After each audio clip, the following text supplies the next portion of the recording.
Sports on Air. Kamusta tayo dyan? Nandito naman tayo sa Sports on Air. At this time around, meron naman tayong bagong guest para sa araw na to. Ako po si Ernest Hernandez. Kasama ko si Brian Yalom. Nandyan po siya. Kamusta, Brian? Okay naman. Okay lang. Okay lang. At ang ating android na si Ivan Saldaheno, Mr. Chappy. Kamusta, Ivan? Oh boy! Hindi. Oh, Ngayon, better na yung internet signal dito sa labas. yan. Hindi ka Mr. Oo. Chappy ngayon, ha? No, Shopee. And before anything Feeling na else, feeling. Ivan, no? Ivan Brian, ikaw na daw mag-introduce. Sino ba tong guest natin ngayong araw na to? Okay. So today, tonight ba today? Whatever. We have Kyle Slough, no? Si Kyle's currently with the NLEX Road Warriors, former Savior player, former UP Fighting Maroon. Basta kumbaga 11 years old pa lang si Kyle's, inahawakan ko na yan. Naku, saan? Ha? Bastos. Wala akong sinabing ganun. Ikaw lang naman nagdadagdag eh. Anyway, ayan si Kyle's kasi yung story niya is a bit interesting. Yung journey niya sa basketball, no? Okay. So, Sige, pag-usapan natin yan. Kumbaga, this is your life, Kyles. Yan yung usapan natin ngayon, no? yeah. Kyles, balikan natin. Kailan ka unang na-in love sa basketball? Yung ano na yan, yung paano ka naging addict sa basketball? How did you fall in love with the game?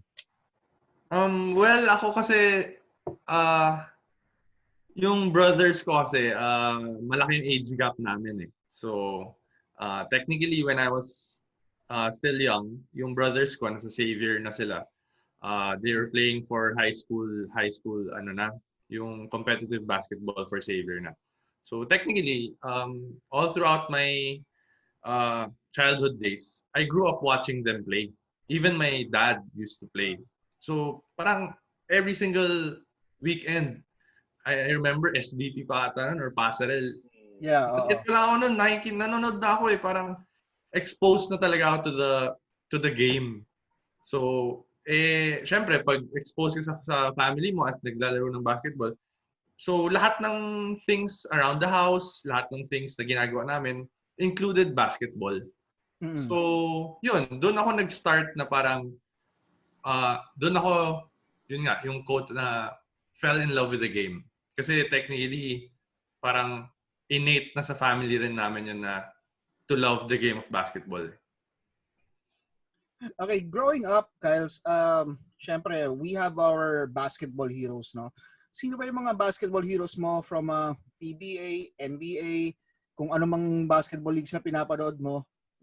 Kahit anong basketball league, kung syempre, pag adik ka sa basketball, makita ka lang ng nagbabasketball sa TV. Tigil ka na eh, no? So, give us your basketball heroes growing up. Well, I mean, ako kasi if you say basketball heroes, it's the people I look up to and na parang may influence talaga sa akin in terms of basketball. And siguro it's kinda medyo kakaiba yung answer, which is kasi normally it's yung idol mo sa PBA or sa NBA. But if people ask me about who I look up to or kung sino yung tinitingala ko as a basketball player, it's always been my brothers and my dad. Yun nga, as I said kanina, na I grew up watching them play. And every single time, every single game, every single tournament, parang walang kupas na talagang kailangan nila nandun. Nanonood sila, maski practice nandun sila. And ang nakakatawa nga is, kahit isang galaw ko na mali, galit na rin agad sila. So, parang sino ako... critics mo talaga? Yeah, critics. Hardest critics mo? Mentor, Mike, alam ni Coach Brian na mentor, critic, teacher, lahat nandun na eh. But then, if you talk about basketball idols, yung journey ko as in a basketball sense, nag-iba yung mga idols ko throughout the years eh. And from high school to the RP youth to the college days, to the time na na ACL ako, iba-iba yun eh. Kasi I can relate to other players, other people, and doon ko sila nagiging idol. So yun. Okay, so sino tong mga to? Kumbaga, if we're gonna be selecting those players, no, kahit just give us the names and a few sentences. Why were they your idols during that period of time?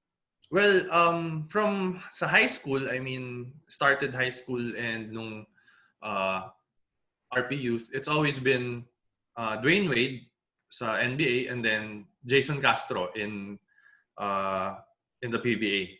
Kasi nung high school, wala talagang shooting eh. Alam ni Coach Brian na talagang zero talaga yung shooting ko. So, slash lang ng slash. And yung type of attitude na parang basta kahit sinong malaki, aatakin ko yun. I mean, I won't settle for an outside shot or something like that. And yun. And nung nag-college naman ako, doon ako na ACL kasi ako. So, what happened was, I look for someone na I can relate to and I can look up to in recovering from that ACL injury. And ever since, up until now, it's always been Derrick Rose. Kasi yung underdog status niya ngayon and underdog mentality niya, I can always relate to that. Eh. Kasi ever since nung na-injury ako, it's always been an uphill climb for me. And parang I can relate to his story to the point na I almost quit basketball at some point in my career. And yun nga, talagang every single time na ma-feel ko yun, I just look up to him and just see how the journey goes, lalo na sa yung injury niya. So yun. And then, nung nag-PBA ako, wala, naging Alex Cabagnot na eh. Kasi syempre, pareho kami lefty. So yun, nakikita mo siya, yung mga galaw na ginagawa niya, parang kakaiba na rin eh. Okay, let's go back to your savior years, no? Can you recall those battles? Sino yung mga contemporaries mo today that you encountered during your high school years? Sino-sino yung mga yon? And what were those battles with? Well, marami. Lalo na ngayon nasa I've went up against Ray Nambata. Went up against Aletran, oo. Yes. Sila Bong Quinto, sila JJ Alejandro, and then sila, well, wala pa siya sa PBA, but then sila Andre Caracot, naabutan ko lahat yun. Prince Rivero, Arvin Tolentino. So, lahat sila, mostly yun yung mga kabatch ko eh. And then, yun nga, sa medyo yung naabutan ko lang na upper years sa akin, sila Kevin Ferrer, naabutan ko pa rin naman. Sila Kiefer at some point, naabutan ko rin. And yun nga, it's always been a competition battle, lalo na pag saver. I mean, every single year naman yung saver has something to prove kasi hindi naman kami UAAP or NCAA. So, yun nga, we wanted to make a name for ourselves na rin along with my teammates. Nung time na yun, sino ang masasabi mo na this guy is fit for the PBA already? And isa pa, sino ang na-surprise ka na okay pala sa PBA? Dalawa, bigyan mo akong dalawang player. Yung isa na, ito, sure to sa PBA. Ito, okay pala siya. Pasok na pasok sa PBA pala. Well, nagulat ako na si JV Mocon nag-bloom lalo na nung Kasi, nung nasa high school kami, center laro niya sa San Beda. So, I never saw him play sa PBA na parang he was an undersized center then. And then I couldn't see na, kasi hindi siya nagti 3 points, as in trash, parang garbage man siya nung sa San Beda eh. Nung 4th year lang siya talaga nag-bloom na nagiging scorer na siya to the point na nagiging go-to guy na siya. And then, but then nung high school, parang sabi ko, maski nga sa college, baka mahirapan kasi yung transition between a big man to a guard, medyo hirap yun eh.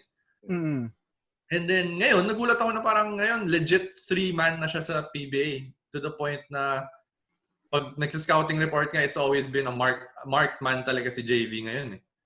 But and then another person na yung sinasabi mo na talagang sure na PBA ako, quite sure nung time na yun. Sabi ko si Ray, Si sure Ray ako yung bata. magbibigay. So parehong player ng Raynor Shine tong Oh, Yes. ironically parehong Ito. nasa Raynor Shine ngayon. Mm. Yes, kasi nung si Ray, ever since nung high school, complete player na eh. Dati kasi nung high school ako, ang priority ko, technically, syempre, it's to win. But then to be able to win, I need to score, and yung talagang scorer's mentality eh. Pero si Ray, kahit anong gawin niya, yung mentality niya is to always contribute into what aspect the team needs eh. Kaya nga every single time ako score ako, let's say score ako ng 40. Pero si Ray, ang stats ni Ray 30, 12, 12. So parang talo agad kasi na-include niya yung mga teammates niya eh. So every single time, hirap talaga kapag nakita ko talaga si Ray, yung mindset niya na gusto niya team game tapos doon siya lalaro doon sa system na yon. Parang sabi ko, wala kahit anong mangyari, kahit anong ranks ng magki-click yung game ni Ray. Mm. And syempre from Xavier, no? Can you recall yung syempre you're gonna go to college, no? Why UP? Were there any other schools that recruited you during that time? At baka pwede nating ibunyag na since past is past na siguro. No? May time ba na muntik nang malihis na rin na hindi ka naging UP Maroon? well To be honest, documented yan. to be honest, UP wasn't my first choice. And it's always been Ateneo first, Okay. LaSalle second, and UP third. Okay. Dream school ko talaga Ateneo eh. And I think alam ni Coach Bly ito na nung fourth year ako, siguro November ata, I started practicing with Ateneo na back then. Mm. And I practiced with them for a month, and then after a while, I got an invite from LaSalle, and I tried practicing for LaSalle for a month also. Kasi so November and then December, nung January kasi yun yung Tionglian pa eh, last year ng Tionglian. So I didn't practice with other teams na din kasi syempre may ongoing tournament. So nung time na yun, medyo inaano na ako ng medyo may feelers na yung UP rin na gusto na rin nilang makuha. Pero hindi ko muna pinagbigyan eh. I mean, hindi ko alam kung kasi yung ginawa kong excuse yung Tionglian or medyo parang syempre gusto ko rin pumunta dun sa dream school ko pa eh. So hinihintay ko rin talaga. So yun, I mean, kinukuha naman ako ng mga other teams like LaSalle, Ateneo. And to be honest, if mabigyan lang nila talaga ako ng parang, hindi man sa hindi guarantee, but like assurance na aalagaan nila ako as a player and bibigyan nila ako ng chance to actually improve as a player and be the player that I know I can be. I would have chosen them over UP, to be honest. But then, nung time na yun, naalala ko yun, I was at the guidance counselor namin sa Xavier nun. Biglang nagdadala kasi kami ng bawal pa cellphone sa Xavier nun eh. So, parang tumatawag yung si Coach Ricky ng so patanong ka. Yung naalala ko pa yung guidance counselor namin parang, uy, Kels, may tumatawag Coach Ricky dandan, ganyan. As in, tinawag niya ako from the Anong class. oras to? Anong oras yan? Anong Class, kasi mga 10:30 or 11. Umaga? Yes. During class? During class. Oh. So parang pasok agad ako, parang yun, kinausap ko. Unang sabi agad sa akin ni Coach Ricky, straight to the point, I want you to play for me. And I know that I can't give you the allowance that LaSalle gives, or I can't give you the perks that Ateneo gives, or any other school that yung mga binibigay nila to the players para alagaan and stuff like that. But one thing I can give you that I don't think they can, papalaruin kita. Yun yung line na sinabi ni Coach Ricky. And it was exactly what you were looking for. Yes. And para sa akin, syempre UP academically, no doubt, number one. Pero nung narinig ko yung papalaruin kita, dun na ako na parang, okay, parang pwede na eh. Parang pwede. Mm. And so yun, I mean, I gave UP a chance na, yun, kinausap ko sila Coach Ricky and yung mga assistant coaches nun. And they were like, hindi ko mabibigay yung mga perks na meron ka, but then I can give you the freedom to actually play and i-hone yung talents mo in this system. Kasi nung time na yun, nung Ateneo, sila Kiefer nandun pa eh. Sila Wami Chongson, Ryan Benofe. Yung sa Lasal naman, sila Vosotros, Jeron pa eh. So, sa UP, medyo stuck pa naman kami, pero kaya ko eh. Sabi ko parang kaya ko siya eh. So, nung time na yun, alongside with my family, we decided na at the end of the day, if you really want to pursue basketball, you have to play. I mean, it's no secret na the game of basketball is played and not seen while you're sitting on the bench. So, yun, I mean, yun yung pinaka deciding factor sa akin na syempre I wanted to play and I wanted to be a part of change. Although hindi ko sure kung ano yung how big of an impact that I gave to UP, but then I feel like at some point may na-prove and may nabago rin naman ako. Okay, Carls, nung time na yun, nung sinabi sa'yo yung parang magic words na ito na, magde-decide ka na pumunta sa UP, and it was in school, no? So parang, did you contemplate on it or did you make another phone call? Kasi bawal nga yung telepono sa eskwela. Pinilit mo ba tumawag kung kanino man, maybe your parents or whomever that instance? Kasi syempre, it was like, okay, this is what I want. No? And ikaw mismo nagsabi na during that phone call, these are the things that I want to hear. Syempre, may sasabihan ka, di ba? I'm sure you were excited to tell someone. And who is that person and who are those persons na sinabihan mo? I think the people I called nung time na yun, parang nag-conference call pa nga kami nun is yung dad ko and yung dalawang brothers ko. Well, yung dad ko naman kasi kasama yung mom ko. So technically, the whole family. And yun This na. was after the phone call. After the phone call of Coach Ricky. Tawag agad. Sure yun. So talagang ginugulo ka na i-surrender mo na phone mo. No? Yes. So parang technically, hindi ako pumasok. Ay, mawala na telepono. Yes. So yun, I mean, tumawag ko sa family ko.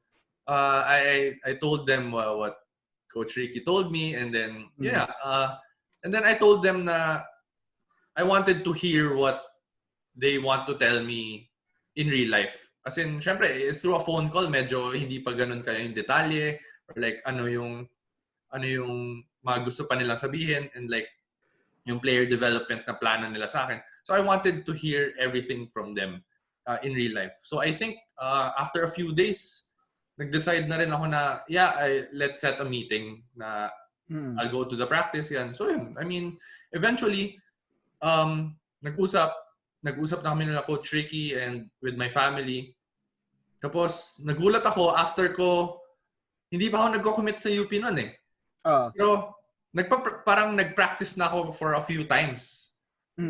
Tapos, biglang, after siguro 1 to 2 practices, ang nangyari nung time na yon, 1 to 2 practices, may tune-up game yung UP.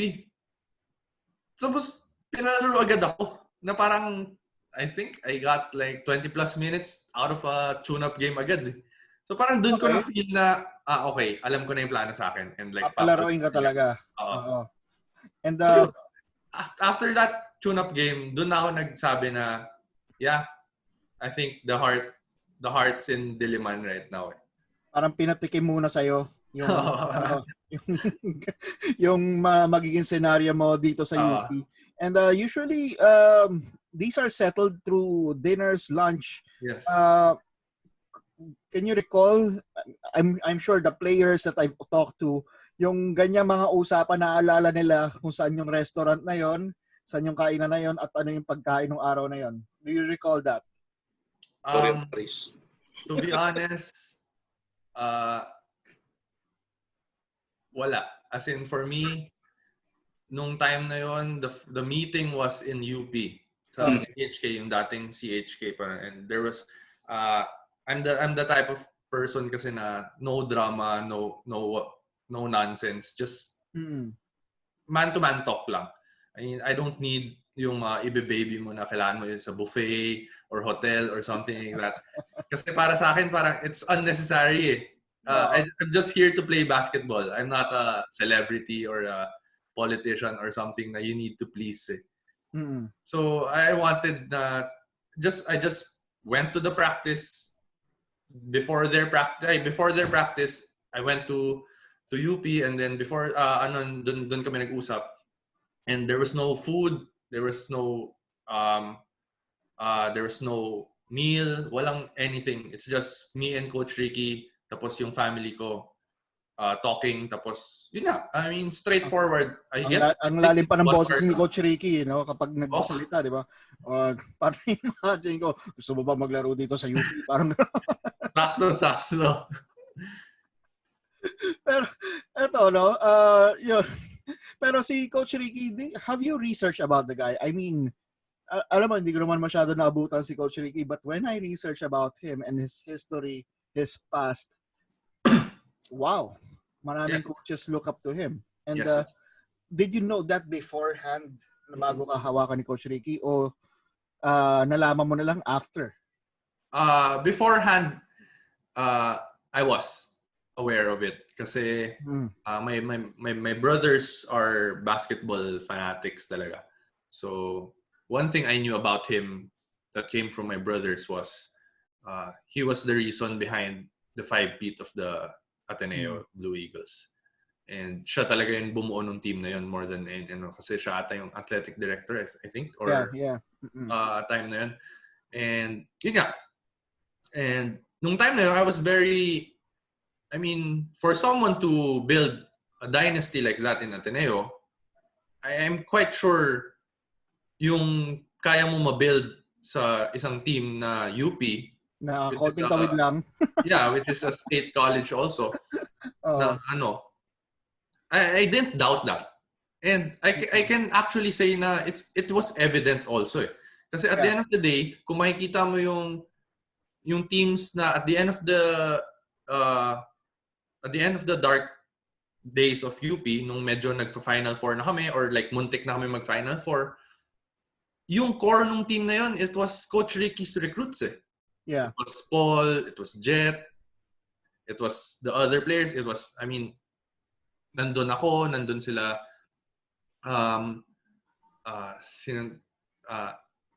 sila Paul nandun pa eh. Core namin yun eh. And at the end of the day, kung hindi kami ni-recruit ni Coach Ricky nung time na yun, wala ka rin pyesa para gumawa ng Final Four team out of it eh. Yeah, Okay, so now, eto no, early years in UP, okay, sino yung mga seniors na umalaga sa'yo doon? Kung medyo in-interview ko yata sila a few years back sa programa ko eh. But, yun nga, medyo inaalas ka nila si Gerson Prado. Sino yung mga nagbinyag sa'yo doon, nag-alaga sa'yo doon, at saka nung tinatanong ko kung ano yung rookie initiation ni Gerson Prado, ayaw sabihin nung tinignan nila, nung kala nila magsasalita si Gerson, nung tinignan nila na masama, hindi na nagsalita si Gerson. So maybe ikaw makakapagsabi ka sa amin, no? Okay, sino to mga seniors mo nung panahon na yon? Well, nung seniors ko kasi nung rookie year ko medyo chill pa sila eh. Nandun sila Raul Soyud, Julius Wong, Chris Ball, Joseph Marata, si Mikey Reyes. Okay. Then yung captain namin nun si Mo Gingrich eh. So, fairly good guys naman talaga sila. It's just that, syempre, kailangan mong dumaan sa initiation talaga. Yun yung parang yearly tradition raw talaga eh. Na yun nga, well, one thing na I can say is kinalbo kami. Talagang Sikreto ba yon? Kasi ayaw talaga sabihin sa akin ni Gerson eh. Tinignan siya na masama ni Jet Manuel nun eh, at saka ni Diego Dario eh. well, kasi ako nung time ko, kinalbo ako, and then wala, mostly puro utos eh. Alam mo, parang utos na o tumakbo ka dyan, or like yung tipong maski naka-blindfold tapos tumakbo ka dyan, or parang mag-push up ka dyan ng walang damit. Yung mga ganun. Tapos parang meron pa sila yung white na parang ointment. Bengay, parang ganun. Tapos papahid sa likod mo, buhusan ka ng tubig. So parang medyo lang, yung tipong, I mean, hindi mo sobrang brutal.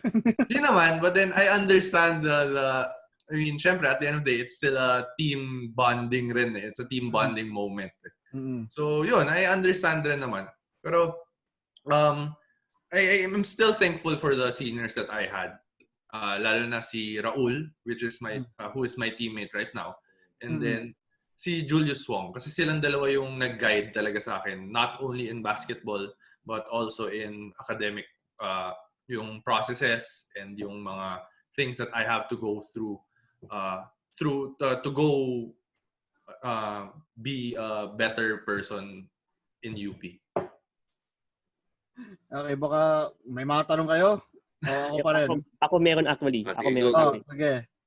Because in your rookie year, your team went 0-14. Pero ikaw pa yung naging rookie of the year. So parang was there a point na parang sabi ko ba maging rookie of the year with this team na 0-14? Well, nung time kasi na rookie of the year, medyo dikit yung race na yun, dikit kasi I didn't know, I knew this after I won it eh. Na every single game pala na you win, there's an added statistical points to your name. Yeah. So kami 0 eh. So parang walang extra points. So basically, mostly stats lang talaga yung panghahawakan ko.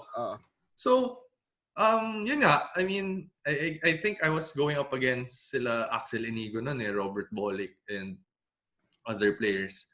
Tapos si Paul Ren, rookie nung time na yun. I was just fortunate enough na yung stats ko medyo mas angat lang talaga. Kasi at the end of the day, mas may playing time rin talaga ako eh. And yun na, one player na talagang dumikit sa statistical points ko is si Axel Inigo. Pero he's more of a point guard eh. So he's tasked to distribute the ball and stuff like that.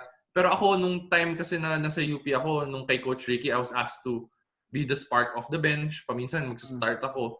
And actually, carry some offensive load of Tata Marata eh. So, yun nga. I guess, siguro, I mean, right now, may significance pa rin naman yung Rookie of the Year kasi out of all the people na mahirap yung transition of being a high school player tapos maging significant agad sa college eh. Yeah. Kaya nga ngayon, medyo nauuso na yung kailangan mong dumaan Team B muna, papahinog ka, bago ka magti-Team A eh. Pero yun nga. Yung residency na yan, ang tagal niyan. Sa totoo lang. Medyo matagal nga yan. Kala mo mabilis lang. 1 year is 1 year eh. No, sa 1 year, mas sayang talaga eh. Oo, nakakainayang, no? Pero, yun nga, Kyles, no? Rookie of the Year, you won it. It's like a bittersweet moment for you, no? Parang, syempre, di ba? 0-14. Pero, out of that 14 games, was there one game na pwede mong masabi na dapat nanalo tayo dito? And which was that? Well, one game na talagang nag-stick sa mind ko na shit, dapat manalo tayo dito is yung last game namin sa UE, against UE. Oo. Kasi we were up against them 3 minutes to go or 2 minutes to go. We were up 4, I think. And it was the last game of the and we didn't want to go out 0-14 that time. You went out all swinging that game. Napatandaan ko yun. Oo. Yeah. And then I remember nung time na yon, si Coach Ray na kasi yung coach nun eh. And ano na, parang, shit, basta manalo na lang. I mean, kahit anong mangyari, boost nila, parang, para lang hindi, para hindi lang zero talaga. Yun nga, I mean, nung time na yun, series of bad luck happened to us. There was an 8-second violation. There was a go-ahead boarding na 3 points ni Ralph Olivares from the wing. Talagang everything went south after that 8-second violation talaga nung sa amin. So yun, I mean, dapat, nung time na talaga dapat panalo talaga kami. I really felt na we could have won that game. And I really felt na we prepared enough just for us to be in a position na hindi kami ma-0-14. But yun nga, bad luck happened and things didn't go to plan. Okay. Brian, may tanong ka? Ivan na muna. Ivan. I believe the following year, I believe yun ito yung nanalo kayo sa last game. But I think that was also the year na na-ACL ka. So ano yung parang gusto regret at dapat nandun ka dun sa team na nakapanalo ng beses. Nag-bonfire pa yata yun eh. Yeah, actually, yun yung the year before I got injured. Nag-bonfire kami against Adamson. So parang, I think we were on a 28 game losing streak nung time na yun. And syempre, it was a happy moment for us in the whole UP community, seeing us win again. And syempre, for me, ako personally, I wish I could have contributed more. I mean, I played bad nung panalong yun eh. But then, I just wanted to win badly kasi tagal ko na hindi I mean, from Xavier, I was used to winning. Tapos ang tagal ko hindi nanalo sa college. And I was like, basta kahit anong mangyari and kahit anong kailangan ng team, whether it's a dive for a loose ball or something like that, or a rebound, gagawin ko. So, yun nga. Nung time na yun, naalala ko ang magandang laro sa amin si Mikey and si JR. And parang ako, nung nakita ko na mainit si JR at si Mikey, I let them loose. As in, sige, kayo na, I mean, okay na ako na maging decoy or maging facilitator muna sa inyo. Kasi I just wanted to win badly. Okay, eto, may tanong ako. During those 2 years na yun, yung first 2 years, I'm sure, coming from, sinabi nga, a winning culture in Xavier, and 2 years na biglang, alam mo yan, it's getting frustrating. Was there a time na sinabi mo, I could have went to Ateneo or LaSalle and not this? Was there a time na masasabi mo yun? No? Yes, I did. I really did. Mm-hmm. I really contemplated in transferring schools, to be honest. Mm-hmm. Kasi lalo na when Coach Ricky got replaced by Coach Ray, syempre yung hindi man sa loyalty or something, but then yung technically yung plans ni Coach Ricky hindi na ma-push through for him kasi siya yung nag-lay out ng plans for me. And I'm one of his recruits at the end of the day. So for me, how can I trust someone new if tinanggal nyo nga yung coach na nag-alaga sa akin and nag-play sa akin in a position na there was the trust, there was the system, there was the go signal, or there was the green light for me to play the game that I know how it's played. So nung time na yun, syempre medyo magulo pa sa amin kasi I think nung second year ko, there was a rumor going around na rin na magpapalit ulit ng coach or something like that. Siyempre, medyo, as a young kid, growing up, medyo fresh from college, fresh from high school pa nung time na yun, it was a lot to take up. It was a lot to take in. So, I kind of, medyo napaisip ako kasi unlike in Ateneo and LaSalle, it was all stable eh. You just have to play. Yeah. There was no balancing of emotions. There was no balancing of people around you. Hindi mo na kailangan makipaghalubilo or to learn a new system on the get-go. There was just really you playing and developing as a player. And dun ako napaisip na maybe it's time to move on. And I remember asking my family about it and asking my former coaches about it. And what they said is that it's all solely your decision. Because at the end of the day, wala naman, ikaw naman yung maglalaro, hindi ako. Or hindi kami. So, for me, nung time na yon, torn 50-50 talaga ako nung time na yun. I wanted to leave technically or at some point sit out at least a year or two. Pero hindi ko ma-resist yung playing for UP eh.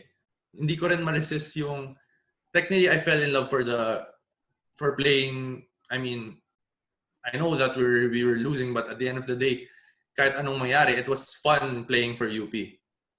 It's still Nandun pa rin may mga story, diehard pa rin that those Yes. two games, even with the losing streak, nandun pa rin Yes. sila nanonood. And it's still the underdog story that really won me over.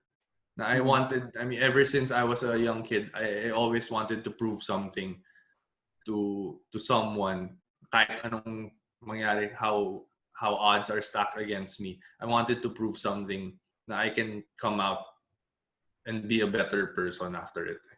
But during the third year, that is the time that yung third year mo, if as far as I remember, that is the time that things we're getting to turn around eh. Yes. Gumaganda na yung system, the players Yes. are getting, the quality of players that you guys are getting better. Yeah. Okay, so, syempre, new coaching change, di ba? Tama, ng third year. How did that feel, parang, when did it sink to you na, I think I'm liking where we are going right now? Kasi you said to yourself, it was already frustrating, you were contemplating on transferring schools, but what was that turning point that let's give this another shot? Well, when I saw that si Sir Dan Palami back the team up Dan Palami, nung start ng third year ko, I really saw the change in culture, lalo na how the team was managed. They were bringing a lot of the training, a lot of coaches. And I think ang nagpumalit nung time na yun, it was Coach Renzi, Coach Joe, then Coach Alan. And Coach Alan, naging close ako kay Coach Alan ever since I was young, even kasi parating siya nakalaban. And yung trust ko na kay Coach Alan ever since. But then when I saw how Coach Renzi and Coach Joe was handling the team in practices, in tune-up games, I really saw na, oh wow, maybe we can do something with this. Kasi nung time na yun, bumalik si Jet, andun pa si Dave, andun pa si Paul, andun pa ako. And we were actually winning eh. Nung pre-season, nung time na yun, I think we were... Phil Oil. Yes, Phil Oil. Ito yung pinakita nyo sa Phil Oil nun eh. Yeah, maganda pinakita namin. And then, nung time na yun, na-injure kasi ako, Lasal yung game eh. And nung Lasal, mas lamang pa kami sa standings against Lasal nung time na yun. So, sabi ko parang, wow, I think there's a light at the end of this tunnel talaga. Kaya yun, I mean, I'm thankful enough na talagang naabutan ko pa yung turnaround from the first 2 years up to the second to the latter years of my career sa UP. Ivan, may tanong ka? So you mentioned about the injury. Parang was there a time that you sat out for the rest of the season because of the ACL? Parang was there a time na dapat you're thinking dapat nagpe-play pa ako? We would have made the Final Four kung nandun ka pa. Yes, to be honest, sobrang naisip ko lalo na nung kasi I remember nung UAAP na yun, UP won the first 3 out of 3 out of 3 I think.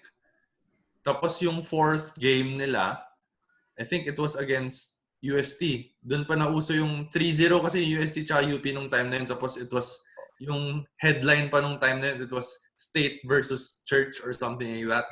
Yeah. So After that game, it was downhill for UP. I mean, they ended up, I guess, 4 wins ata or 5. Pero nung time na yun, sabi ko, if I was just there, kasi when I always watch the games either live or on TV, and medyo mabusisi ako sa details, or I could have done, if I was there, I could have done this. I could have went for this, unlike this decision of this particular player.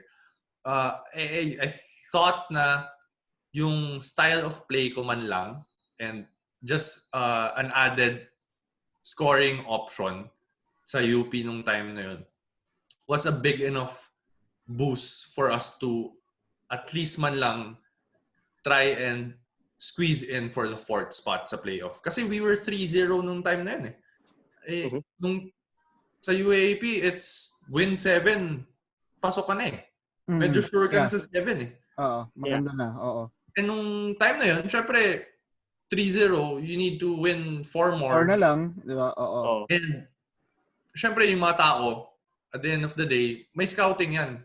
And it's easy to scout someone na ang options mo lang of scoring was Jet Manuel and Paul Desiderio.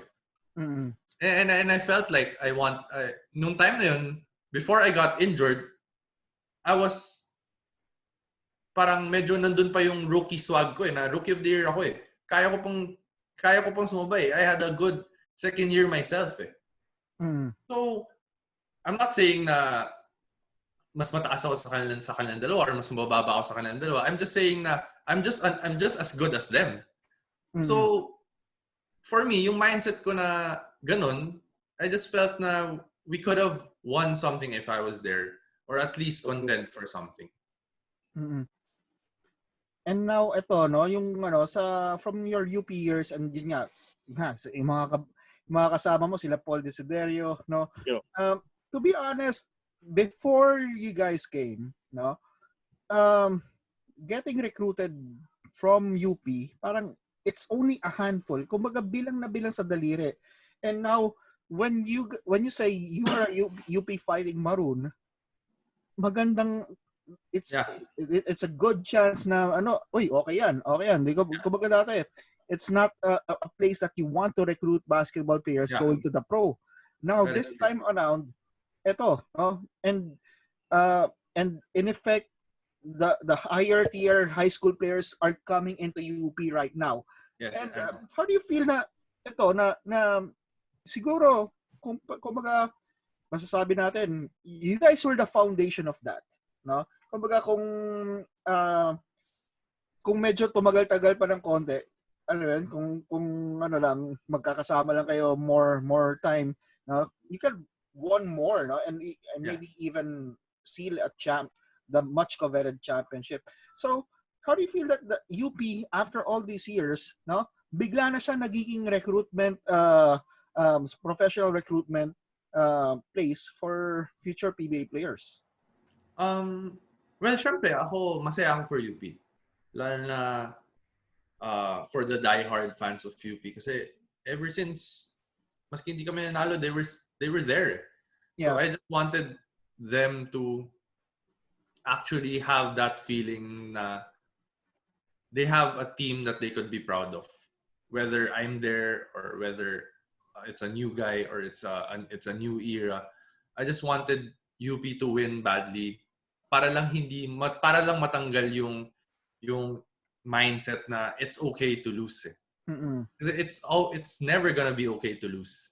So I just didn't want them to settle for less, and I just didn't want them to have that mindset na okay lang matalo. So yun nga, right now yung sa news nga na yung dalawang NU standout nag-commit sa UP and stuff like that. I'm really happy na yung mindset na pag pumunta ako ng UP parang it's like a death sentence for my career or something like that.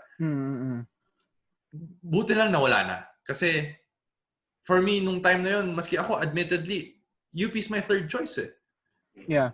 If it wasn't for just if it wasn't for Coach Ricky, I wouldn't have gone to UP. So I think right now it just so happens na yun nga na I just fell in love with the school itself, playing for UP. Kaya ako nagstay and kaya ako persevere just to stay and play for UP. And right now, I am just happy na yung mindset na yun wala na from the players. Yeah. Kasi parang I knew how hard it is. Pag sinasabing I'm sure medyo na-experience mo to. Kumbaga, when you were going 0-14 and the following year nanalo ng isa, pag sinabi mong basketball player, kasi ka naglalaro, parang UP. Parang gano'n, di ba? Gano'n. Ngayon, pag syempre, pag sinabi mong saan ka nag-college, saan ka naglaro ng basketball? UP. Gano'n na eh, no? Gano'n na yung scenario, di ba? So, summing up your career in college, no? Yung playing years mo in college, what do you think is the legacy of you being there? And yun nga, kumbaga doon talaga yung guhit ng palad eh, doon ka dinala eh, di ba? Well, I think I just think na at the end of the day, the legacy that will always be engraved into my name is one is yung Rookie of the Year, and one is one of the pioneers ng, I guess I just wanted to be the pioneers ng change, which was one of the goals na I placed to myself when I went to UP. Na at least at some point there was a cultural change in how we saw things, how we do things, and at the end of the day, how we act as a basketball player. Not only na parang, syempre may mga ibang players kasi na you carry yourself in a pag swerte talaga, or like pag malas wala kang magagawa eh. Pero I just wanted to be at least man lang a catalyst. I'm not saying that it's solely on me, but a part of a team na nag-jumpstart ng attitude na we're not gonna settle for less and we're not gonna back down because we know that we deserve something more than what the other teams and the other players are giving to us. So yun lang. I mean, with that legacy, I'm quite happy. Maski hindi ako umabot ng Final Four, maski hindi ako nag-champion, maski hindi ako nanalo ng other individual awards pa sa UAAP. I'm quite happy with that legacy. And ang nangyayari ngayon sa UP, it's championship or bust year na nga sila. Yeah. Di ba? And okay, right now, sinabi natin na that is your career in UP. But before coming to the PBA, you had a short stint, in the MPBL. Okay, what was that decision about? I mean, how did you consult it? You could have went to the PBA immediately, but instead, gusto mong pang maghasa pa sa MPBL, no? What run to your head after your playing years in college, and how you're gonna take basketball probably as a career, in the future? Well, kasi nung time na yon, when I went to the MPBL, I had one more year with UP. It was my fifth year. It was, I graduated academically na eh. So magma-masters ako just to play for UP. And for me, nung time na yun, it was a decision of if I wanted to stick it through another year and be hopeful again with what my status as a player, over yung desire ko of reaching my dream of the PBA. And I felt like, I remember going over that with my family. And syempre ako, yung heart ko was always gonna be on UP, with UP. So I remember my family telling me na, and my friends telling me na, you already gave it all you've got to UP, and I don't think you owe them anything anymore, or you owe them something. Kasi you went through a lot in UP. You went through a lot of coaches. You went through a lot of hardships. You went through an ACL injury. And to be honest, nobody, I mean, if nasa UP ka, tapos may ACL ka, bahala sa buhay mo eh. So parang, Pagpag mo na lang. yeah, and it was, for me, parang ang sinasabi mga tao sa akin, it took a lot from you just to get back to the lineup after an ACL injury sa UP.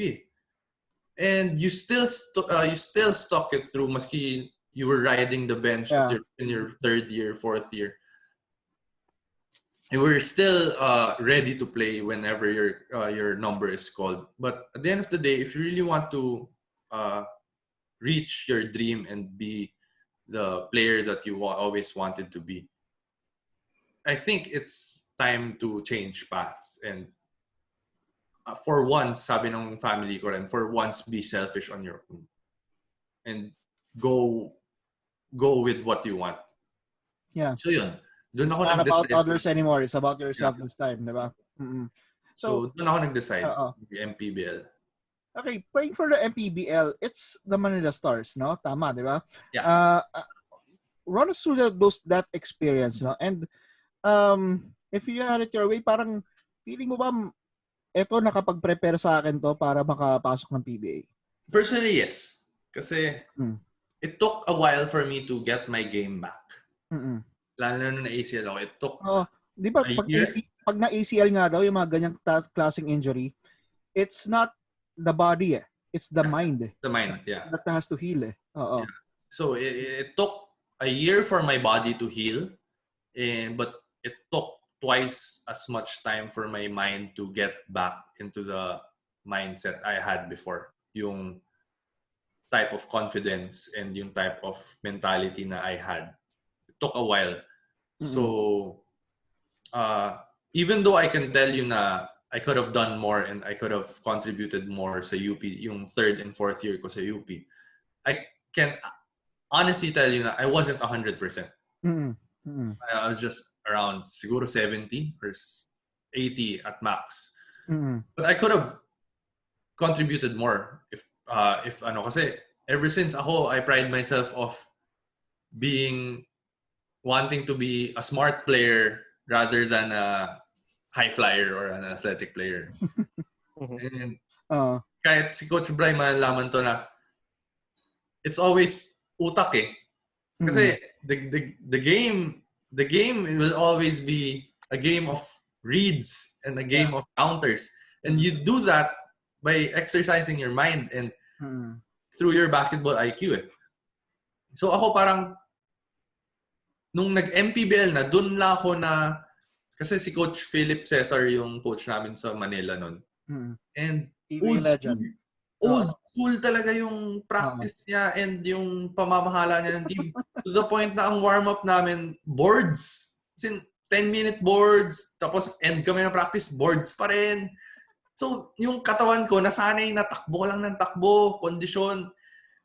Tapos, pag si Coach Philip Cesar, nung nasa Manila, ang mindset niya sa game, bahala na kung anong gawin nyo. Basta, kuha nyo yung bola, takbo nyo, skumor kayo. Yun lang yung gusto niya makakita. To the point na may isang game na alala ko, we were down 15 nung halftime. Galit na galit si Coach Philip.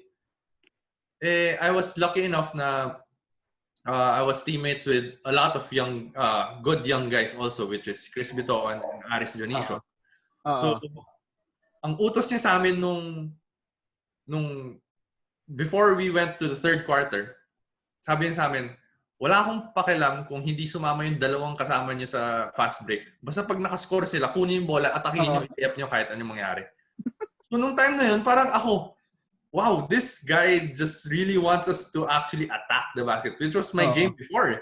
So doon nag-start yung confidence ko na ganyan talaga nung 70s, 80s, ganyan talaga yung basketball, attack. So ganun yung parang doon ko na miss or doon ko na feel ulit na parang shit, yung katawan ko kaya ulit ah. Parang kaya ko pang sumubay ulit. So doon ko nakuha yung confidence na rin, yung physique and yung yung tipong mindset na, attack lang na attack, attack lang na attack. And So, then yun. after that game, how did it feel na nakuha mo ulit? Maganda na ba yung sip-sip mo sa kape nun? Yung Medyo maganda yung sip-sip ng kape kasi I was nung time na yon, it was a series of good games from me, a series of best player and series of wins for us also. And fortunately enough, it was like 2 weeks before the draft combine and the draft night of the PBA. So I think it helped me boost my name also and become relevant at some point rin in the eyes of the PBA community. Okay, yan, papunta na nga tayo sa draft combine. Okay, nung draft combine, syempre, yung mentality dyan, susukatin mo sarili mo. Not just yourself, pati yung mga kasama mo, mga katabi mo. Okay, eto na. Papasok na akong PBA, bahala na si Batman. Ano pumapasok mo during that draft combine and paano mo sinusukat sarili mo with other players who are competing as well to get drafted in the PBA? Well, ako natakot ako kasi I didn't have the resume of unlike the other players that I was with nung time na yun kasi yung last few years ko sa UP medyo irrelevant na ako eh. And I took kasi may mga ibang players like for example projected 1 to 5 ka na. It's inevitable to go easy on the draft combine kasi technically sure in ka naman eh. And sure teams are gonna pick you. So at some point, you can go easy para lang iwas injury. Pero I took the draft combine as something na, yun nga, yung mindset ko still before na I need to prove something here. And I need to stand out compared to the rest. And it just so happens na I'm so lucky enough to be teammates with great players nung nasa Manila pa ako, which is Kuya Roger Yap, and sila Real Cervantes, Marcy Arellano, and other players, ex-pro players na I had. Kasi they were the ones who mentored me on what to do and what not to do in the PBA. Lalo na kay Kuya Roger kasi ever since I was a 2-guard eh. Maski nung sa Manila, medyo 1-2, but mostly 2 ako nung time na yun. Pero nung sabi ni Kuya Roger sa akin, kailangan mo ma-practice. Tinuruan niya ako ng techniques, ng defense, on how to bring down the ball, how yung mga konting gulang, konting shove here and there, para lang ma-adapt yung sarili ko to the PBA as a point guard. Talagang total switch ako ng style of play. And yun nga, I was lucky enough na one of the best combines na nakita ng some of the coaches is ako nung time na yun. So, I never, nung time na yun, nung after the draft combine, tinanong ako ng brothers ko, anong feeling mo? Tingin mo madadraft ka ba or something? Siyempre, excited yung family. Pero ako, sabi ko lang sa brothers ko, you know what?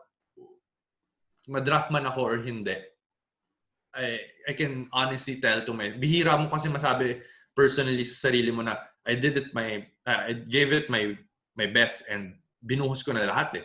Kasi at the end of the day, there's always gonna be a room of kaya pa sana eh. Pero nung time na yon, sinabi ko talaga sa brothers ko, wala, binigay ko na lahat. Kung madraft man ako, it's because maganda yung pinakita ko. If hindi ako madraft, I guess hindi talaga enough. Pero binuhos ko na lahat. Wala na akong mabibigay pa. And prior to that, no, humingi ka nga ng payo sa mga ex-pros sa Manila Stars. Ano yung tumatak sa'yo na payo na dinala mo doon? Well, ang tumatak talaga sa akin yung magulang ni Kuya Roger. Kasi doon magagaan parang effective talaga kahit anong gawin mo eh. And talagang, well, besides yung magulang factor, it's always gonna be being a professional is a task on its own. Okay. Kahit anong gawin mo, this is not, sabi nila ng mga experts, hindi lang si Kuya Roger, it's sila Marvin Hayes, sila Kuya Real. Hindi na to college na you get to practice, you get to have skills training and all like that. Kasi at the end of the day, being a professional basketball player entails that yung buhay mo is not, yung buhay mo as a basketball player is not solely from 8 to 12 when you are practicing with, for example, with NLEX. Kasi after that, you have to prepare yourself from 12 onwards. You have to do something to improve your game also. Yeah. Kasi professional ka, hindi ka part-time PBA player eh. Kasi ito yung hanap buhay mo na eh. Although some people say, swerte mo, ang trabaho mo 8 to 12 lang, but playing for the PBA entails much, much more than that. Kasi you need to do a lot of extra work, a lot of gym work, a lot of cardio outside the practice itself. Kasi yung practice, it's for the team lang eh. Lalo kay Coach Yeng, it's just yung team, pag team practice, team lang. As in, plays, patterns, kung ano yung mga schemes. So, ang gusto ni Coach Yeng, pag dumating ka sa akin, ready ka. Yung katawan mo, ready to, kung ano yung papagawa ko sa'yo. And, syempre, nung draft, I remember that draft. That draft is like quite deep, no? Yung, ang tagal, bago natawag yung pangalan mo. Yeah. Ano pumapasok sa isip mo na palalim yung draft, di pa tinatawag yung pangalan mo? No? Well, syempre medyo natakot na rin ako kasi yung mga kasama ko nung nasa tent. May tent pa kasi yung sa PBA. So parang ng tao. pauubos ng paubos. Una parang tuyo kami na nagsisiksikan sa loob. Parang nung dulo, kaya mo nang humiga dun sa mga upuan eh. So ako nung time na yun, I was just hoping na kasi may mga feelers na rin nung before the draft night. May mga feelers na rin na may makukuha sa akin. And I took it to heart naman, but then I didn't expect na talagang assure na to. Pero it's just a good na parang there are just some teams na Nagsuscroll ka na ba ng cellphone mo? Are you checking messages already during that time in the tent? Hindi naman. Kasi wala pa pang signal nung time. Nung sa walang signal sa Robinson. Walang signal. Walang signal eh. So, nung time na yun, I was just hoping na yung mga teams na nagpa-feel sa akin na interested sila, makuha ko. Kasi pero may mga iba kasi teams na sabi, second round kukunin ka namin. Blah, blah. So parang, nung dumaan na yung second round, sabi ko, shit, parang yung mindset ko, basta ma-draft na lang. And at least, if you get drafted, you get a chance to actually try out for that team. So yun, I mean, dumaan na yung second round, nag-third round na. Yung mindset ko of wanting to be second round, first round, or something like that, wala na eh. All down the drain. So I just wanted to be drafted. It just so happens na, yun nga, NLEX yung kumuha sa akin, and one of the best coaches in PBA and one of the known coaches na talagang kahit sino ka, papalaruin kita, basta ready ka lang. Okay. Nung tinawag na yung pangalan mo, ano na pumasok sa utak mo? And syempre, paglabas mo ng tent, ngiting pogi tayo niyan. ano yung kapatid mo? Kasi alam mo, parang that is the scenario. Even if it was just a few seconds, a few minutes, you will remember everything that happened from every detail of that time that your name got called. And ayan, nakikita mo na yung mga teammates mo sa stage. Run us through that moment. Now, from being called and going outside of the tent and going to the stage. It was surreal, to be honest. Kasi parang yung feeling na parang everything that you've worked for, every challenge that you've went through, it paid off eh. Kasi nung time na yun, parang I was ready to accept na baka hindi ka ma-draft or baka hindi ka mag-PBA. Pero nung natawag yung pangalan ko, parang it's another, parang yung destiny or like yung kapalaran mo playing with you again na, pwede pa ulit pala. Alam mo yung ganong type of feeling. And nung time na yun, syempre, pag makikita mo mga pictures, naalala ko pa kasi yun, yung mukha ko parang medyo straight face pa eh. Kasi hindi ko ma-process agad yung feeling na, wow, hindi ako makapaniwala.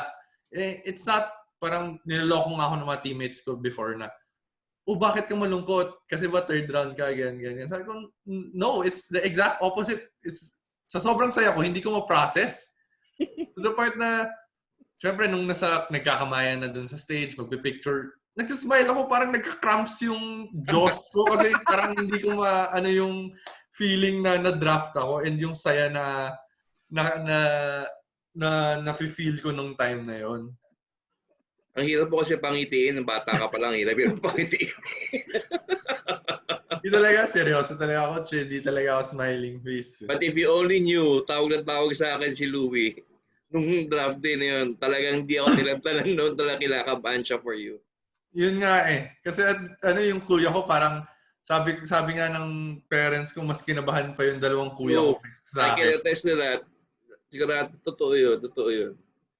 Okay, syempre nandoon na sa stage, no? Nakita mo na the bald head of Coach Engiao, no?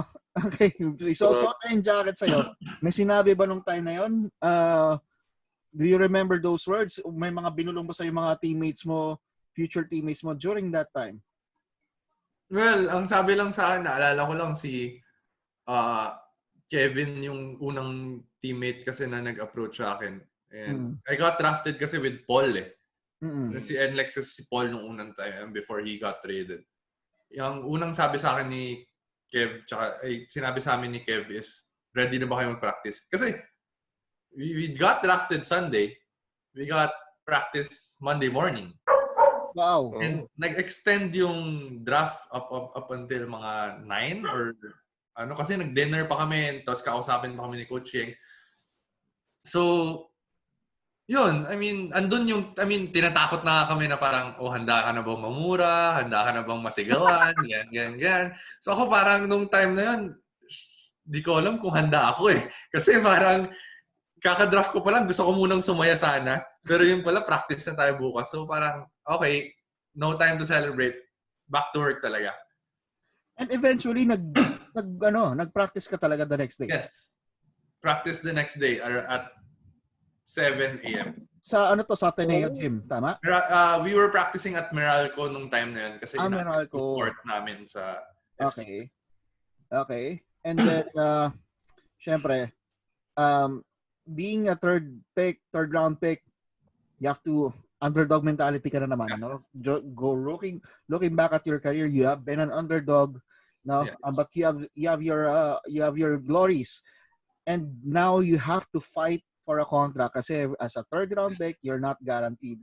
And you are under one of the fiercest coaches in the history of the PBA. Yes.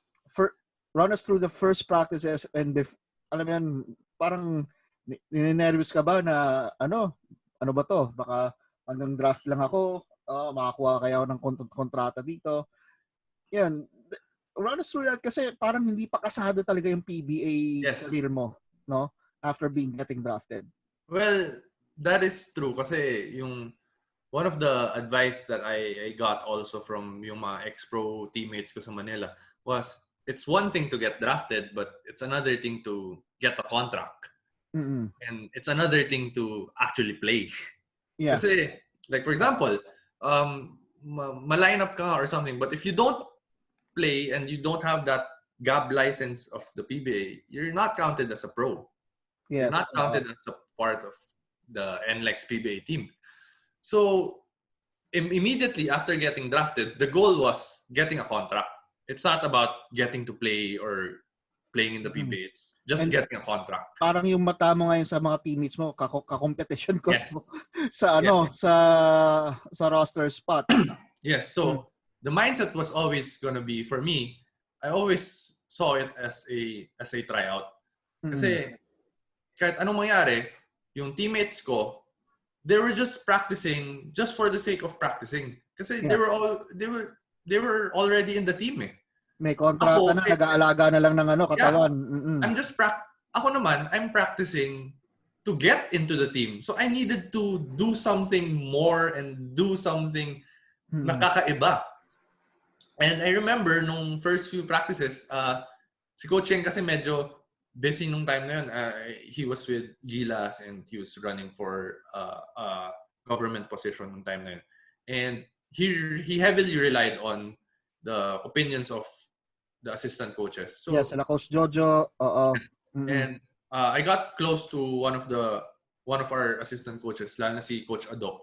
And yung nga, humingi ako ng tips here and there. I remember yung first 2 practices ko kasi medyo masama. Parang yung mindset ko of PBA play, ay parang bago lang ako, so just do the right thing. Extra pass here and there. Pero nung sinabi sa akin ni Coach Ado, Natanda ko yun, dumalaw ako nun. Actually, dumalaw ako sa practice niya nun. No? And tinatanong sa akin ni Brian, kamusta si Kyles? Parang nga nasabi ko yata, medyo maalat yung pinapakita. No? So, maalat talaga. Sobrang alat talaga yung time na yun.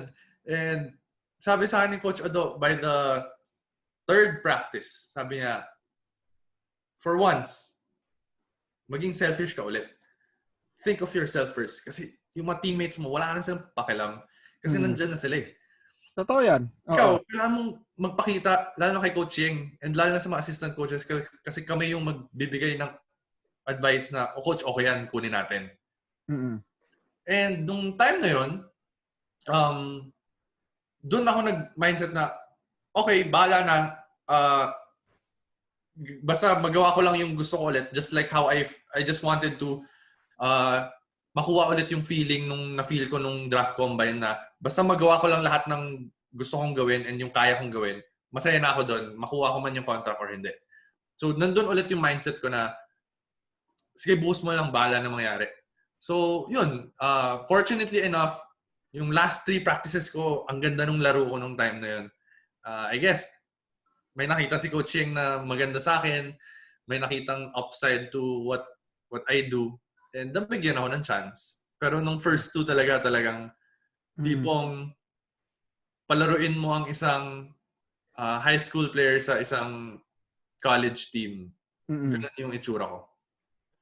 Okay. So, kailan sinabi sa'yo na, eto, may kontrata ka na? Actually, ang tagal namin we signed the contract nung opening day na. The contract itself.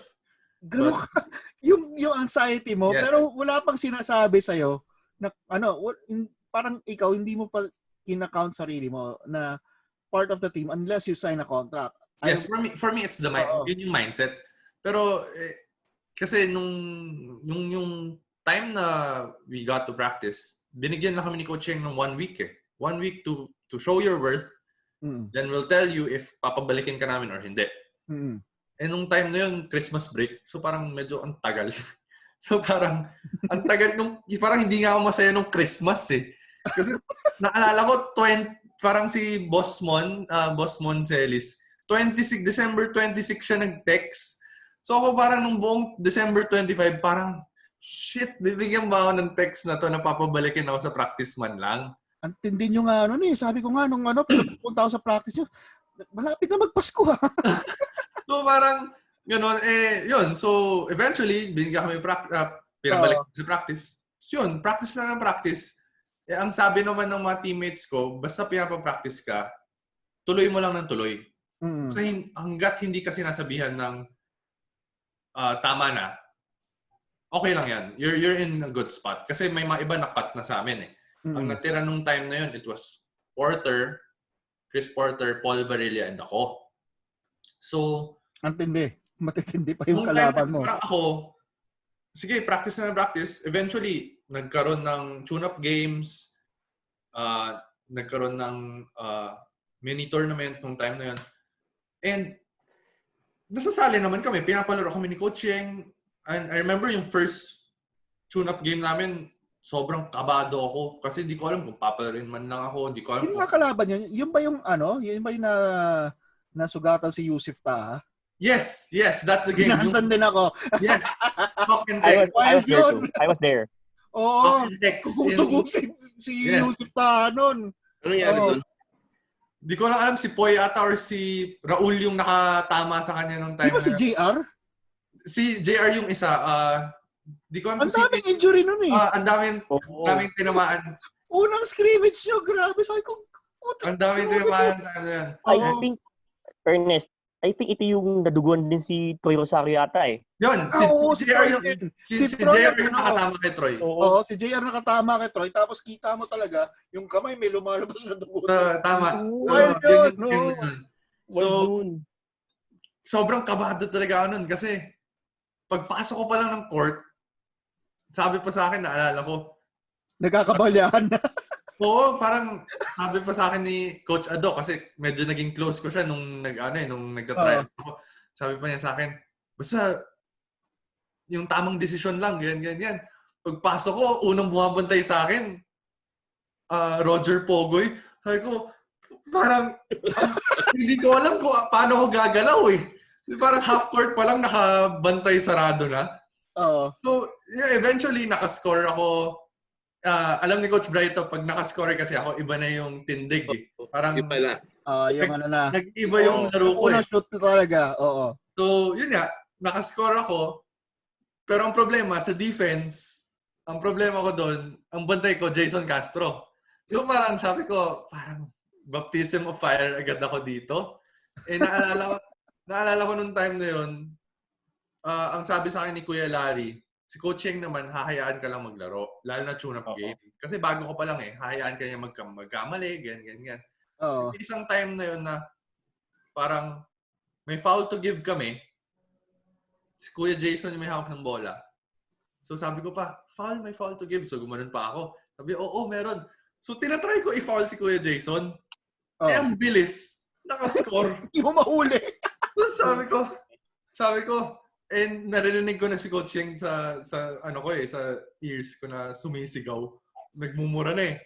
So ang ginawa ko, kinuha ko lang yung bola. Pagkuha ko, dribble, patapos na yung quarter. Basta binato ko lang na medyo Hail Mary na 3 points. Pumasok. Parang lahat ng tao masaya. Tapos, nung pagdating ko sa bench, sabi ni Coach Yeng, sino dapat pa-foul? Tapos biglang sabi ko, Coach, sorry, ganyan. Sabi niya, porket rookie ka? Okay ka na, ganyan. Tapos sabi ko, sorry, Coach. Binyagan ka na kagad doon. Oo. Na agad ako ni Coach Yeng. Pero, I mean, it's all under the... Kasi sa gym, kapag sumigaw, ang lakas ng boses. Oo nga eh. So parang, sabi ko, at least na-experience ko na agad ng first game ko pa lang para at least ready na ako for the rest of it. Okay, may mga tanong ka, Ivan? Ayun. So seeing that game against TNT, seeing that tune-up game, do you consider that as your welcome to the PBA moment? Yung sinigang kay Coach Yeng, naduguan si Troy and everything else. Is that your welcome to the PBA moment? Hindi pa? Well, one thing's for sure. I mean, it was a welcome to Coach Yeng's team. I can't say na it was a welcome to the PBA kasi iba pa rin talaga pag tune-up game sa actual game eh. Yung the preparation, yung atmosphere, yung kaba. Iba rin eh kasi pag tune-up game, syempre hindi naman lahat go hard lalo na pag veteran ka na. I mean, it's just getting your feet wet and stuff. So I didn't feel na siniseryoso pa ako ni Kuya Jason noon maski medyo kinain na niya ako ng buhay. So parang iba pa yung welcome to the PBA side of it. And, so ano yung welcome to the PBA? Yeah, go. So welcome to the PBA. So ano yung welcome to the PBA moment mo sa regular season? Well, welcome to the PBA moment ko is nung nakatikim ako ng hard foul kay Calvin. Kasi first game ko, I mean, nag-tune up kasi kami ng Phoenix. And like, Calvin was injured that time. Yeah. Tapos, ito yung sa upper deck na to. No? Upper deck, yes. For 4-team tournament, di ba? Yes. Tapos parang ang bumabantay sa akin si LA eh. Si LA, nakalaban ko na siya sa Lasal nung nasa UP ako. And I was like confident enough na, hindi, kaya ko to kasi nakakaya ko siya nung Lasal eh. Mm-hmm. And I'm taller than him and I think, syempre, feel ko naman mas kaya ko rin siya i-match strength-wise. So, tinatry ko siyang postehan, tinatry ko siyang gulangan ng konti, here and there. Nakikita ni Calvin, so talagang sinisigawan ako ni Calvin, huy, ikaw, gumagano, talagang swerte ka, hindi ako naglalaro, ganyan. To the point na si Coach Yeng nga na-thrown out dahil dun eh. nung time na yun, parang nagsasagutan na rin si Coach Yeng at si Calvin. So parang sabi pa ni Calvin, naalala ko, humanda ka sa season, ganyan, ako bahala sa'yo, ganyan. Eh, just so happens na yung first game namin na-activate ako, Phoenix kalaban. So parang, wow, okay, here am I, Phoenix yung kalaban. So naka-layup agad ako nung time na yun. So medyo, mandun na ulit yung angas eh. Andun na ulit yung swag. Next time around, nagdadala ako ng bola, nag-shoot ng gap si Matthew Wright. Counter ako. Pag-counter ko, down the middle of the lane, nakita ko si Calvin on my right. Naalala ko yun, on my right. Tinry ko siyang iwasan. Hindi niya ako iniwasan. As in, sinadya niyang, as in, parang shoulder tap na ano sa chest ko. Parang, na-feel ko yun, parang yung inubusan ka ng hangin. Na parang, gumanon talaga. Sabi ko, okay, parang free throw ako nun eh. Nung nag-free throw ako, parang sabi ko sa ko, parang hindi ako makahinga. Kasi, parang yung tira niya sa akin dito talaga, sa may chest, sa tuba ng chest. Tapos sabay... Yung sweet spot ang nakuha talaga niya, no? Tapos sabay tapik sa puwet na parang marami ka pang kakainin na bigas. Parang ganun sabi ni Calvin sa akin. Sabi ko, anak, parang grabe naman tong kakapasok ko pa lang ng second quarter na na agad ako ni Calvin. Pero I mean, after that, eventually naging okay naman na kami ni Calvin. I mean, nagbabatian naman kami. So, I mean, I guess it's just the competition part of it talaga. Okay, ito naman. Kailan mo nasabi na, which game was it na nasabi mo na, I belong to the PBA? Well, besides the first one, kasi the first one will always gonna be a memorable one for me. Yeah. Mm-mm. Kasi, syempre, it's always gonna be first game, nobody knows you. It's time to let people know who you are. And nung time na yun, I think stats ko ata is 9.6 assists, 4 rebounds, parang ganun. I played well nung to be honest. The other game that I really felt na I belong to the PBA was against Magnolia. Nung I think first time ko ma-first five nun under Coach Yeng. Yeah. So, parang si Coach Yeng kasi medyo malaro sa first five eh. Actually. Parang, ang ginawa niya, besides Tony Mitchell, ang finers five niya is yung third five niya sa practice. Yun yung naalala ko. So, it was Papot, Bong, Galanza, Jansen Rios, and me.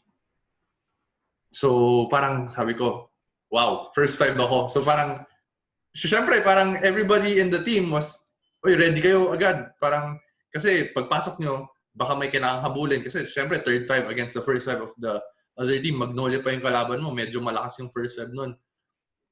So, talagang, everybody was expecting us. I'm not sure if everybody, but I think everybody was just cautious dun sa first five na yun. Kasi naalala ko nung time na yun, it was Mark Baroka, Ian Sanggalang, Rom De La Rosa, the import, and Polly. Yeah. And we were actually up 11 or 9 nung time na yun against them. Tapos, nung time na yun, parang medyo maganda pa yung laro ko. Parang 3 points agad ako nung first quarter. Parang, so eventually, si Coach Yeng kasi pag maganda yung laro mo, kahit rookie ka or something, if ikaw yung maganda yung laro, ikaw yung magtatapos ng laro. Or ikaw yung crucial minutes. And doon ako pinalaro ni Coach Yeng na crucial minutes, dala ko bola, ganyan. And then doon ko na feel na, medyo I belong to the PBA kung ganun. And eventually, swerte rin na there are just a couple more games na ganun rin na ako yung nagtatapos ng laro, maski rookie ako. And I'm thankful for that kasi it's an experience na only some rookies can say na crucial game, crucial moments nandun ako sa loob. And nung pagkatapos ng larong yun, kamusta yung away mo sa bahay, no? Well, Nag-drive-thru ka ba bago umuwi, no? Parang, alam mo yun, to reward yourself or whatever.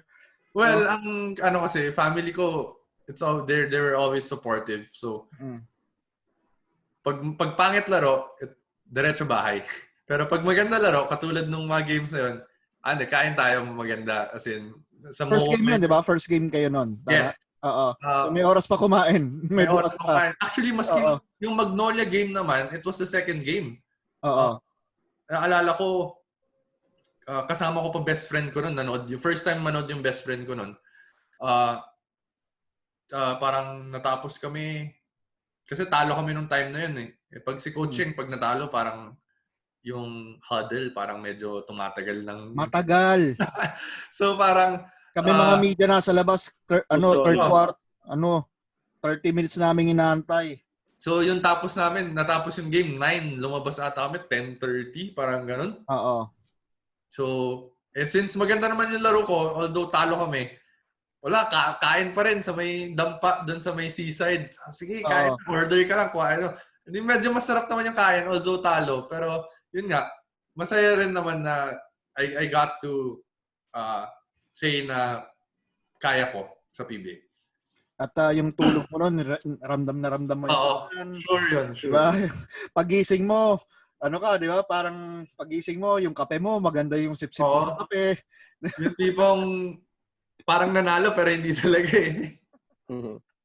Pero it's a personal victory for you eh. Yes. Yun yung lumalabas. Kumbaga sinabi mo nga na, at sometimes you have to think for yourself, ganon, yes. No? Now, syempre, the rookie year is done, no? And to be honest, yung class nyo yun, very underrated eh, no? Yeah. Oo. Kumbaga, maraming nag-come out. And now, you are, heading to this season, okay? Medyo parang bitin eh, di ba?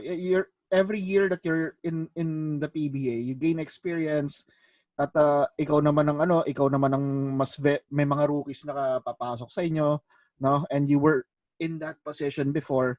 Okay.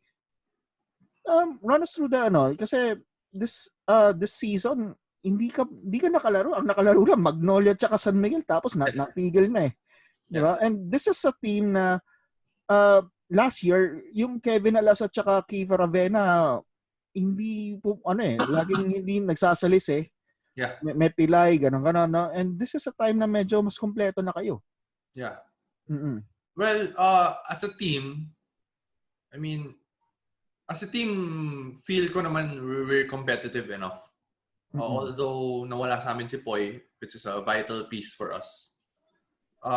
Yung tandem of Kevin, Jericho, and Kiefer, it's up there sa PBA 1, 2, or 3. Kasi young legs, high basketball IQ players, and skill-wise, walang tatalo, lalo na kay Kiefer. Actually, 3 combo guard yan eh. Yeah.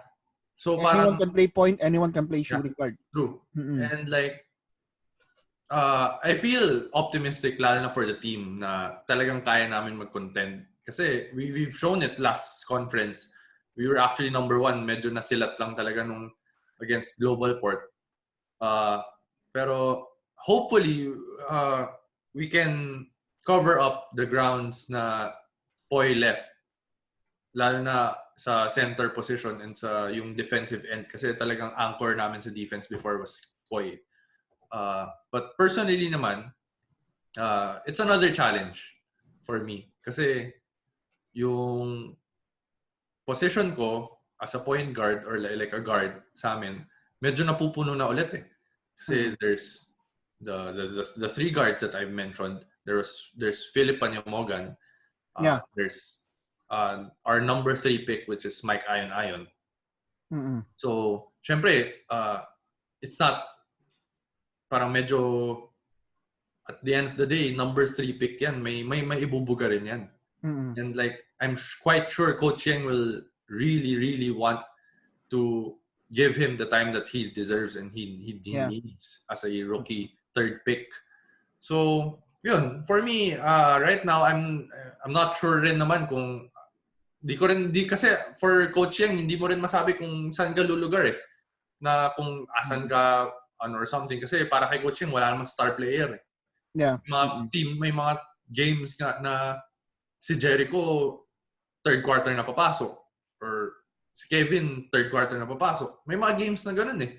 So hindi mo rin masabi, just be ready. So ako, yung mindset ko, it's always gonna be just be ready.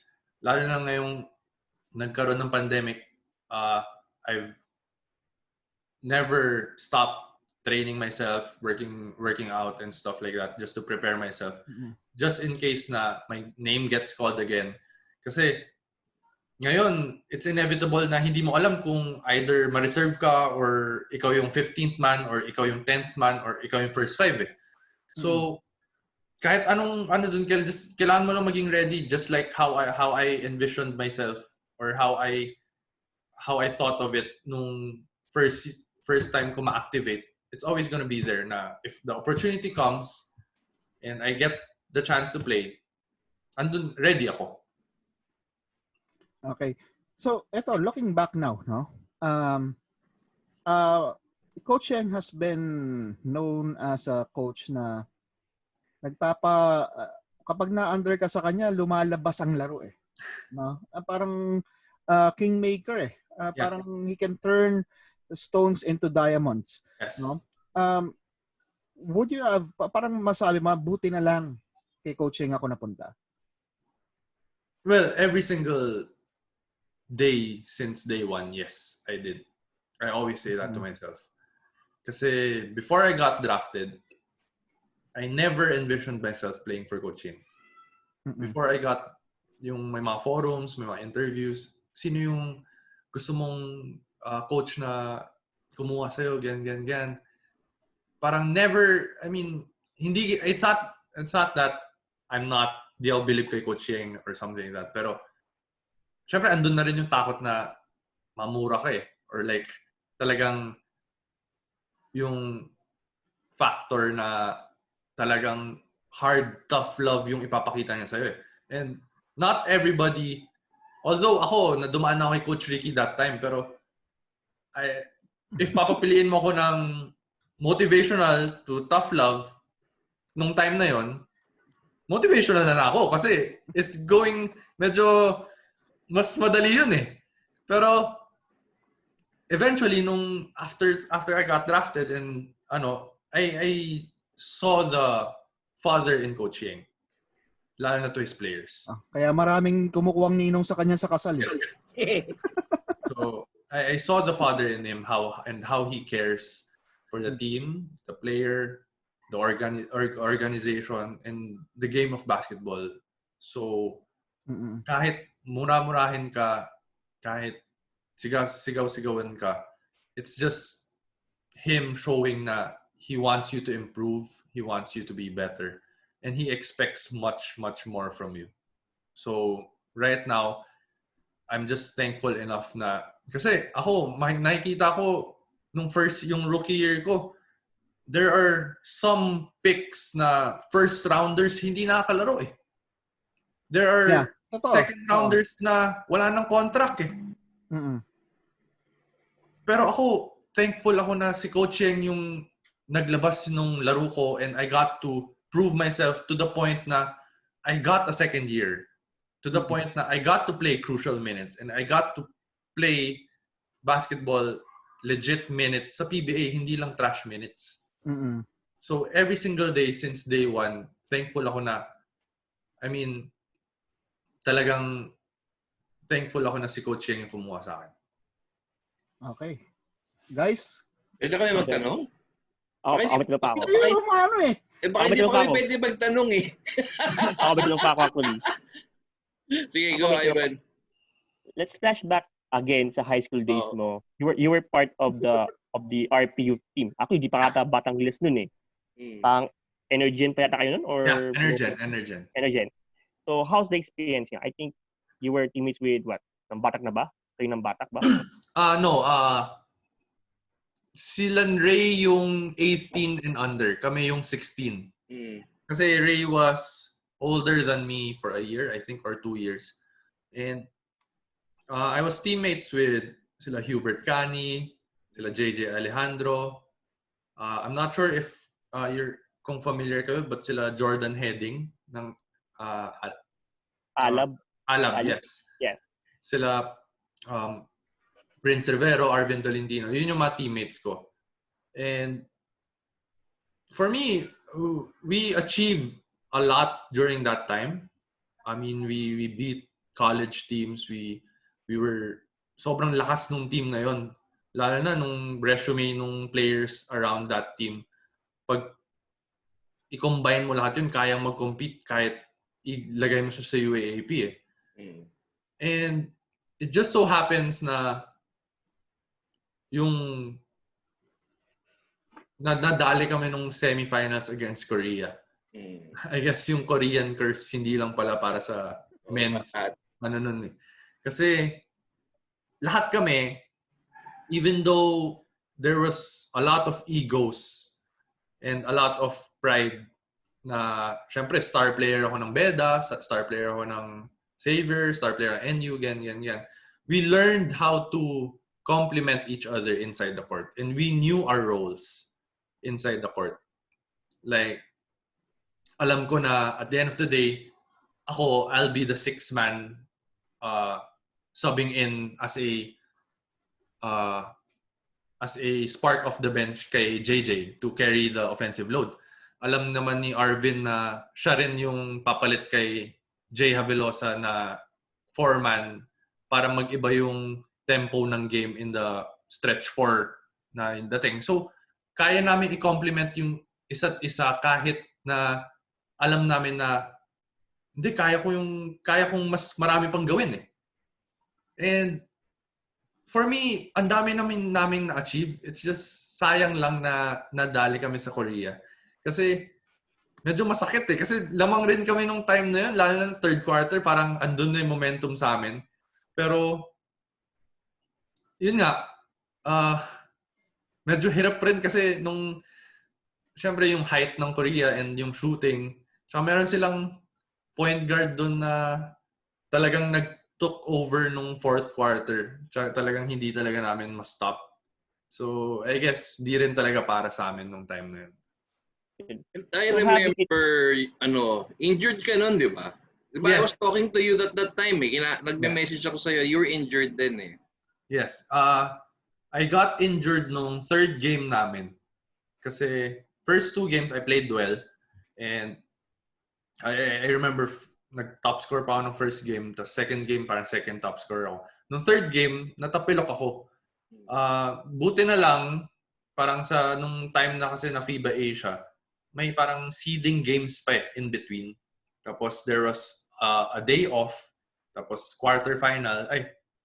Parang, I'm not sure if another seeding game before quarterfinal. So I got 4 days in the to recover.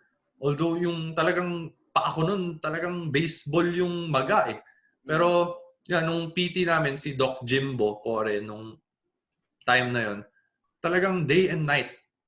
Maski sabi sa akin ni Coach Olsen, maski hindi ka na sumama sa practice muna, i-rehab mo muna yan. So, magigising kami ng 8 a.m., mag-rehab na kami. Parang andun yung static training, mobility, magpo-pull kami.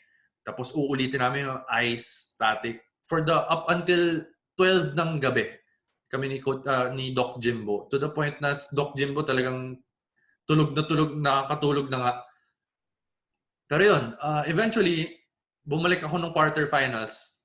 Well, swinerte na nakabalik rin ako. Na medyo almost 100% rin naman. Yeah, so going back, mention nyo yung nadali kayo ng Korean curse. So, having experienced it firsthand, ano yung kulang sa Philippine team kaya lagi tayong nadadali sa South Korea? Well, I guess, parati tayo nadadali sa Korea is because of the discipline, lalo na sa endgame. For me, yun yung biggest factor. Kasi the way we play the game is very much different from how the Koreans play the game. Kasi for us, kaya natin sumubay for the first 3 quarters through the skills, yung parang palitan ng mukha kaya eh. Pero when it comes to yung fourth quarter, it's all about execution, not only in the offensive end, but also in the defensive end. And sometimes, syempre, us Filipinos, we also have the tendency to parang paminsan, didiskarte ka ng sarili mo eh. Yun yung hindi ginagawa ng Korea eh. Kahit anong mangyari, dito ako titira eh. Dito ako nag-practice, dito ako pinakita yung patterns nila and all. I'm not saying na may mali sa patterns natin, but yung discipline na when it comes to the fourth quarter, yung calculated risks lang yung ginagawa ng Koreans or other teams na nagsasucceed compared to us na talagang swing for the fences. Pero for example, nanalo tayo sa Korea I think kay Coach Chot pa nun eh. We swung for the fences and it paid off. Ang daming big shots ni Kuya Jimmy, Jason, and stuff. But yung Koreans, they were there. They were there all throughout. Kahit na ang swerte na natin nung araw na yun, kahit na sobrang big shots after big shots, the Koreans were always there. And it's all because of the discipline that they had. You decided to forgo season 81 ng UAP. It was supposed to be your final year. Yeah. But it turned out to be the year na pumasok ang UP sa final. Yes. So seeing Ateneo sweeping them sa finals, did you ever regret na I should have played in this team? I would have at least forced a game 3 against Ateneo. Honestly, nung time na yon, hindi ko na naisip yun eh.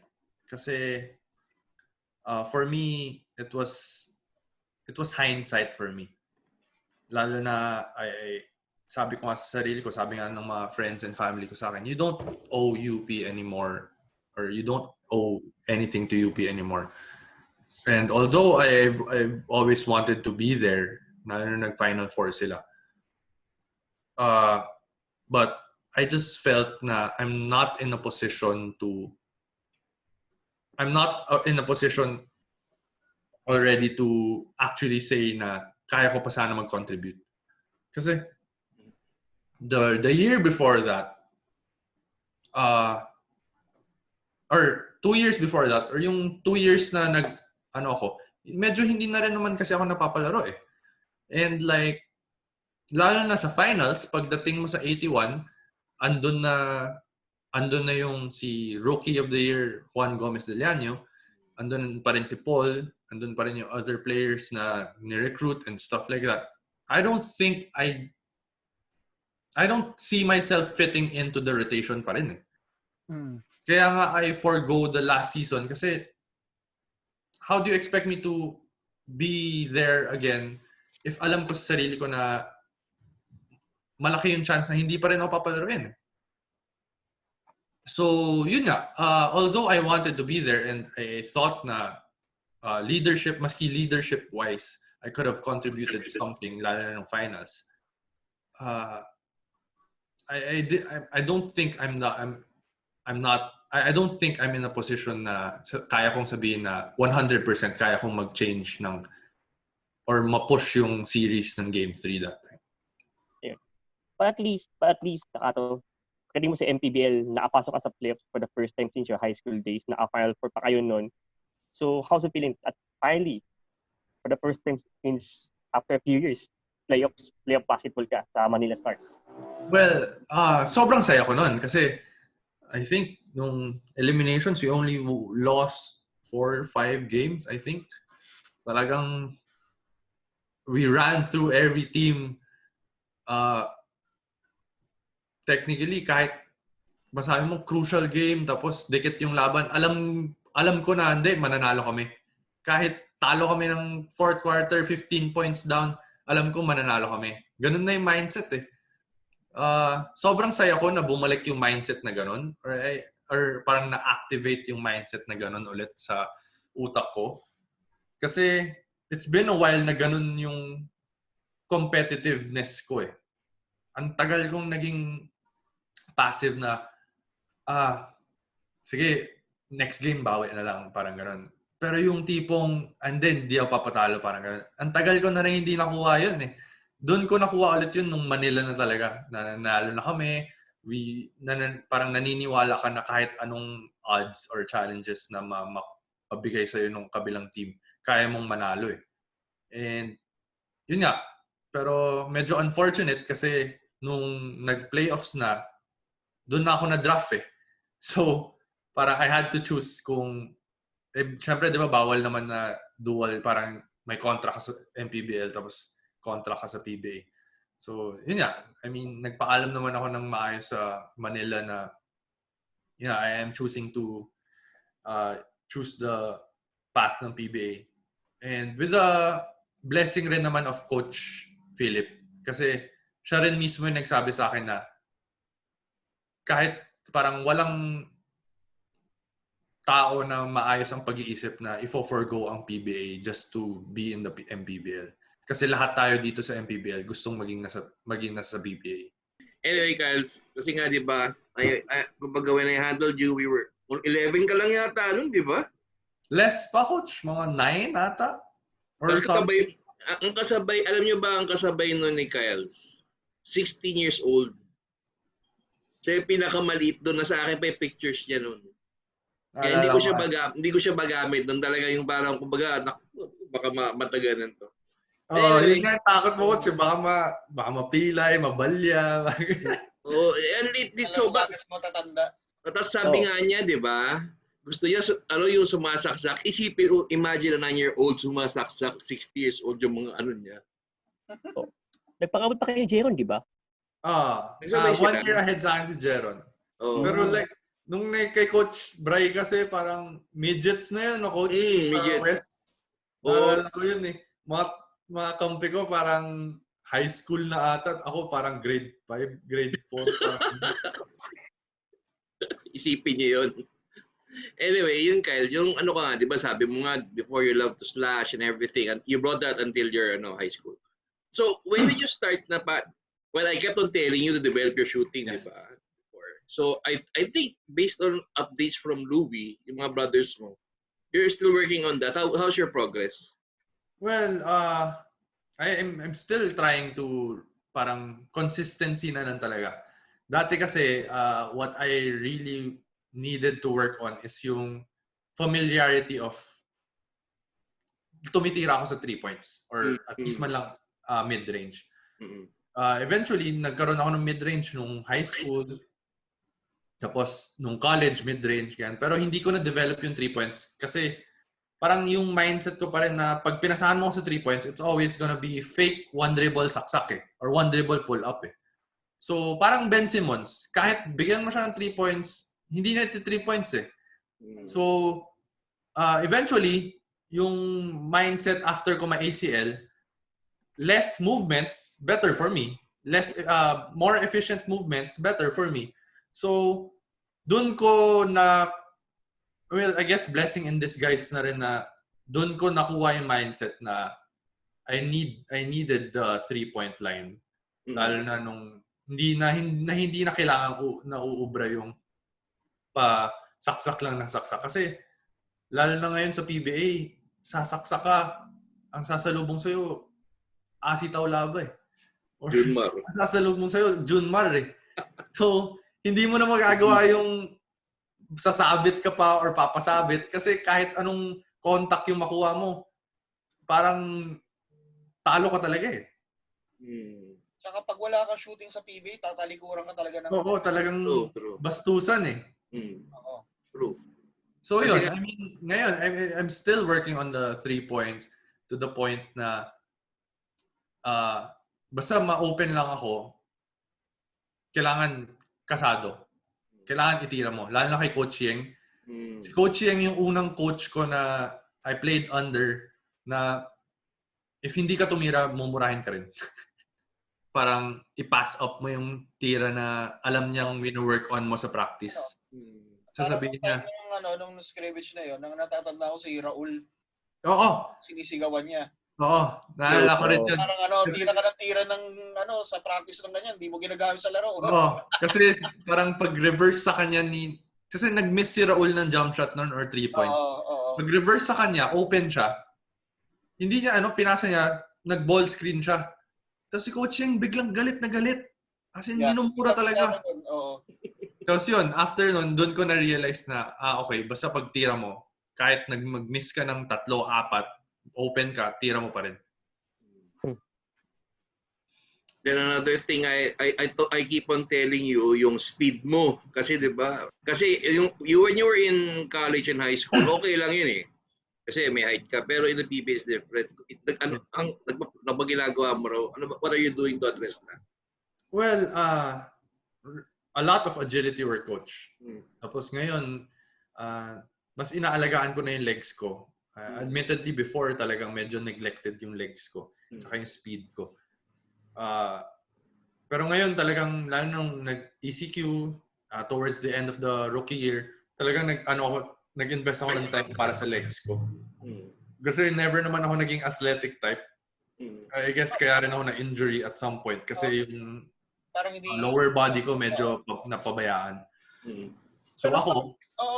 Kyles, when you develop speed, it's not just the body, it's the lungs. No, yeah. Yung lungs, kailangan ng malakas na dibdib na lungs for speed no? Yes. Talagang you intake a lot of oxygen before you go.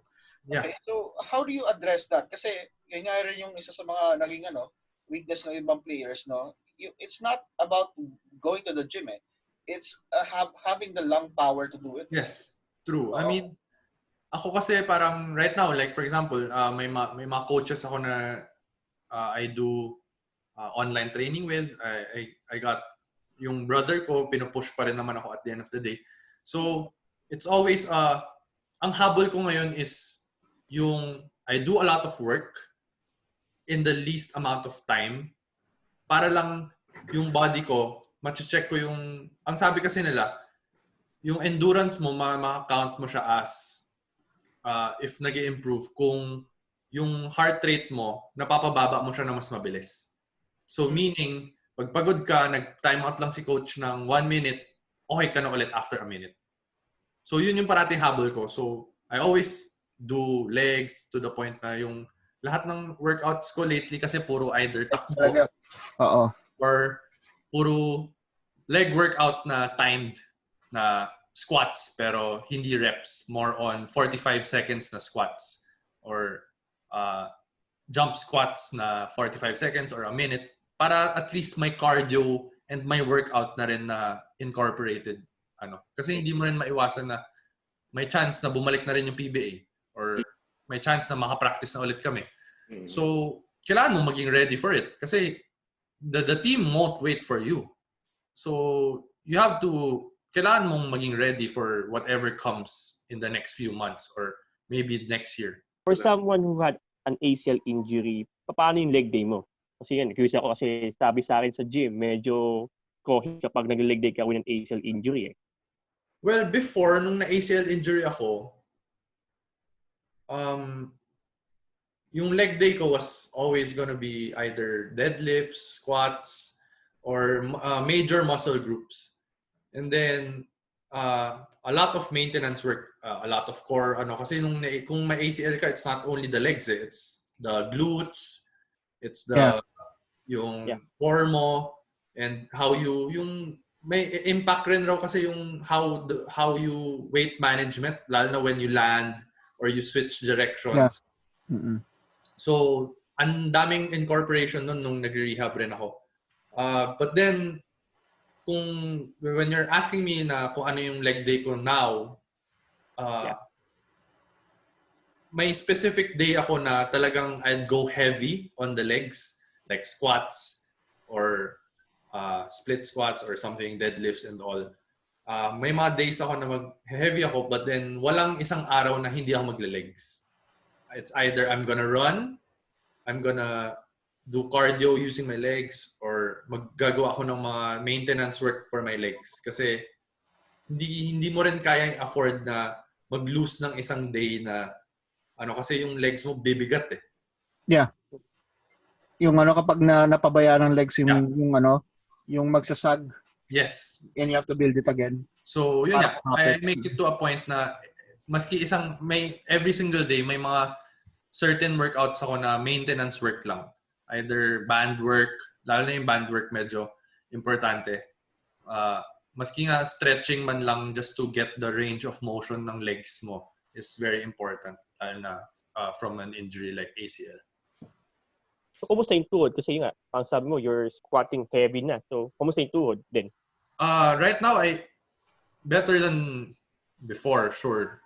I can honestly say na I feel stronger, not only legs-wise, I feel faster too. And bumabalik na yung kondisyon na hinahanap ko ever since na ACL ako. Tanong ako, Kyle, nabanggit mo kanina, hilig mo mag-slash. Tapos, alam ko na abutan ko kayo ni Jeron noon, isang practice siya, pumunta ako eh. How did you coexist with Jeron? Kung pareho kayong gusto, si Jeron, nung high school siya, wala siya shooting din, di ba? Yes. How are you able to coexist? Well, kasi kami ni Jeron, yung dynamics namin kasi medyo kakaiba eh. It's always gonna be, I've always accepted my role na I'm here to support Jeron in any way, Pero when Jeron's always gonna be the first option. Kasi mas senior siya sa akin, mas malakas yung katawan niya sa akin and all, okay lang. But then, yung mindset ko in coexisting with Jeron is always gonna be a compliment to him. Parang for example, si LeBron and si Dwayne Wade, they're not good three-point shooters, but they jive well inside the court. Kasi I always wanted to put myself in a position na whenever Jeron needs a bailout or whenever, kasi si Jeron, no high school, ang daming double team, ang daming triple team yung nakita nung time na yun eh. So dun kami nag-jive well ni Jeron na yung trust ni Jeron nakuha ko. Na alam niya na kung nasan ako at alam niya na pag pinasahan niya ako, kaya kong skumore. So, yun. And ever since naman kasi si Jeron thrived really, really well pag naka-set place eh. Kasi laki ng katawan niya, kaya niyang rebound, kaya niyang pumoste. Ako, ang laro ko, running game eh. So, rebound si Jeron, pasa, kung wala, ikaw, parang your turn, my turn. Ako na yung sa fast break, ako na bahala. Ikaw na yung bahala sa set play, parang gano'n. Sino pa ba yung mga teammates yung dalawa kasabay nun? Well, si Jarrell, naabutan namin. Jarrell Lim. Yes, si Isaac. Well, medyo, si Isaac nung time na medyo developed. Si Isaac, naalala ko yun, gagano'n. Kaya nagulat ako ngayon, transformation niya, iba. Tapos, well, nung time na sila Paulo Cabero pa nun eh. And then, may mga role players kami na spot-up shooters. Well, may mga iba na hindi na rin ganun kakilala eh. Pero they were very good role players and compliments to me and Jeron naman. Okay. Would you say yung nung umalis ka, kasi nung umalis ka, yun na yung parang medyo, napansin ko lang sa akin yung, wala na yung, there's this certain one guy very bad stands out, di ba? I think the last was Tyler Teo. Yes. If not mistaken. So tingin mo ba parang umano yung, sa Xavier? Medyo yung recruitment or what? Well, I hope I can say na hindi, but then, totoo nga rin naman na ever since before, there was always gonna be one guy. Yes. Oh. Na the killer in the batch. Yun nga yung quote unquote the King Stallion. And from Eric Yao, Joseph Chris Chu, TY to Jeric, Jeron, Jet Manuel down to me, there's always gonna be the one guy na ako magbubuhat ng team. I'm not sure just kasi parang ngayon, syempre yung Xavier nawala na rin yung Tionglian. Wala na yung major leagues na So, I'm not sure kasi kung wala lang yung coverage or wala lang yung but I guess sumunod na rin sa trend of basketball rin yung Xavier. Like how ngayon medyo very European type of basketball na rin yung nilalaro, like a really team game. So medyo syempre hindi na rin natin masabi na wala ng alpha dog kasi for example yung si Miguel Tan. Yeah. I guess he's the medyo matunog ngayon sa Xavier na went to college. Pero hindi parang I think there's still a significant difference from before yung mentality and how a team works compared to now. Kasi before it was kaya tayo buhatin ni Jeron at ni Kyles, okay na tayo. Pero ngayon it's more of a kaya team game to. Kasi we still win championships. Yes. Before and now. So the difference is just kung how you win it. Ivan? Yun. So going back to the Jeron thing, you witnessed his 104-point game. So yeah. It's now the Philippine national record for a play in basketball. So yeah. How's it like witnessing Jeron's historic game? It was fun, to be honest. Sobrang saya nung araw na yun kasi parang wala rin akong ginawa nung time na yun kung hindi i-outlet yung bola kay Jeron eh. Kasi kasi nung time na yun, hindi naman yung first quarter, hindi namin sinadya. Kasi like first quarter, naalala ko, parang 14 points na rin ako nung time na yun eh.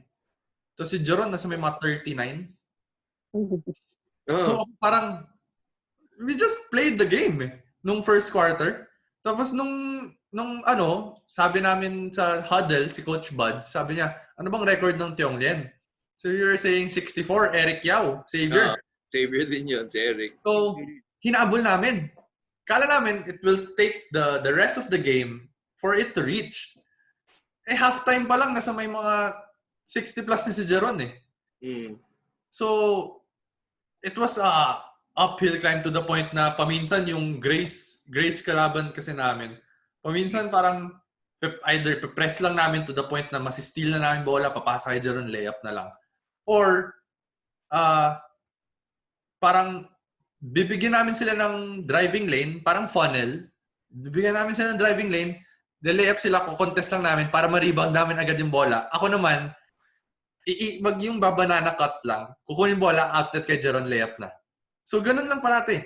To the point na halftime, sabi namin, next record, Keith Agovida, 81, I think. Or Terence Romeo. I forgot kung dalawa yun eh. I think it was so, we targeted for 81. Nakuha namin. We targeted for 89. Terence, I think.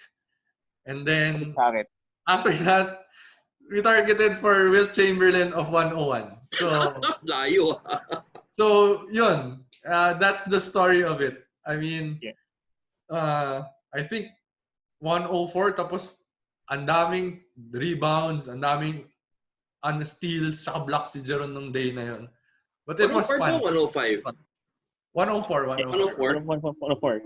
It was fun kasi syempre, parang iba rin yung feeling na may record history yung teammate mo tapos kasama ka rin na nag-contribute doon sa record na yun.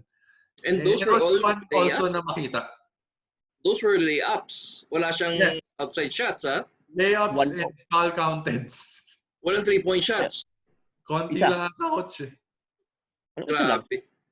So parang it was fun seeing it. Kasi, I mean, yung scoreboard pa sa Xavier, parang tawag dito, parang may meron kasing points yung players doon eh. Parang sumobra na nga yung number ni Jeron. So parang pinagtatawanan na nga namin eh. So yeah, you mentioned kanina you only had a few outside shots. I believe he was only 1 for from beyond the arc. The old record, Alan Kay, he did 17 triples. And I believe Joshua Sarah, kinalangan din ng maraming tres, Terence, was needed some three. So, were you surprised that Jeron did that? 104 points with only 1 triple made? Yes. I mean, I was very, very surprised. Kasi at the end of the day, ang hirap ng 50 made field goals man lang or maski free throws eh. Let alone gawin mo yun buong game. Kasi at the end of the day, parang yung tambak na yung kalaban, natural instinct is, sige, relax na tayo. Nakuha ko na yung record, okay na ako. But to actually have the endurance, the drive to actually go for 100. Kasi Kahit okay, mahirap yun. exactly. I mean, kailangan mo ng game sliders para makuha yung 100 eh. So, talagang it's an incredible feat para kay Jeron. I'm really, really proud of him for doing that. Has your team ever thought of even beating Tony Harris 105-point match? Or hindi mo na inisip yun? Hindi na namin naisip yun, to be honest. Kasi parang nung nag-100 si Jeron, parang lahat kami parang surreal na eh. Kasi parang nag-triple digit yung sa points yung teammate. So parang lahat medyo okay na rin, okay na. Kasi kompleto na rin yung araw na namin nun. And it was in front of the Savior community rin. So it was very, very special. Kyles, di ba sabi mo gulang yung turo sa'yo? Bakit di magpaturo sa kapatid mo si Louie ang gulang-gulang? Well, meron naman na. Meron naman na. Sure yun. Si Louie. Ever since doon naman nag-start yung gulang eh. It's just that, syempre, iba pa rin yung gulang sa PBA. Mas kakaibang angles na kakaibang ano. Pero, I must admit, gumagana pa rin naman yung ibang turo ni kuya ko. So, ginagawa pa rin naman paminsan-minsan. At dahil dyan, thank you very much, Kyles, for spending time with us dito sa Sports on Air. At it has been a ride for you, and thank you for giving us that backseat on riding with you on how you started and until today sa PBA. And again, my name is Ernest Hernandez, together with Brian Yalom and Ivan Saldaeno. Kyles Lau, mabuhay ka. Thank you. Thank you. And this is Sports on Air signing out. And abangan niyo po ang mga susunod naming episode. Don't forget to like our YouTube page and press the i-like niyo na rin ang Facebook page namin. That's all, and see you, and God bless. Stay safe. Thank you for watching. Click the subscribe button and ring the bell to be notified with our latest videos.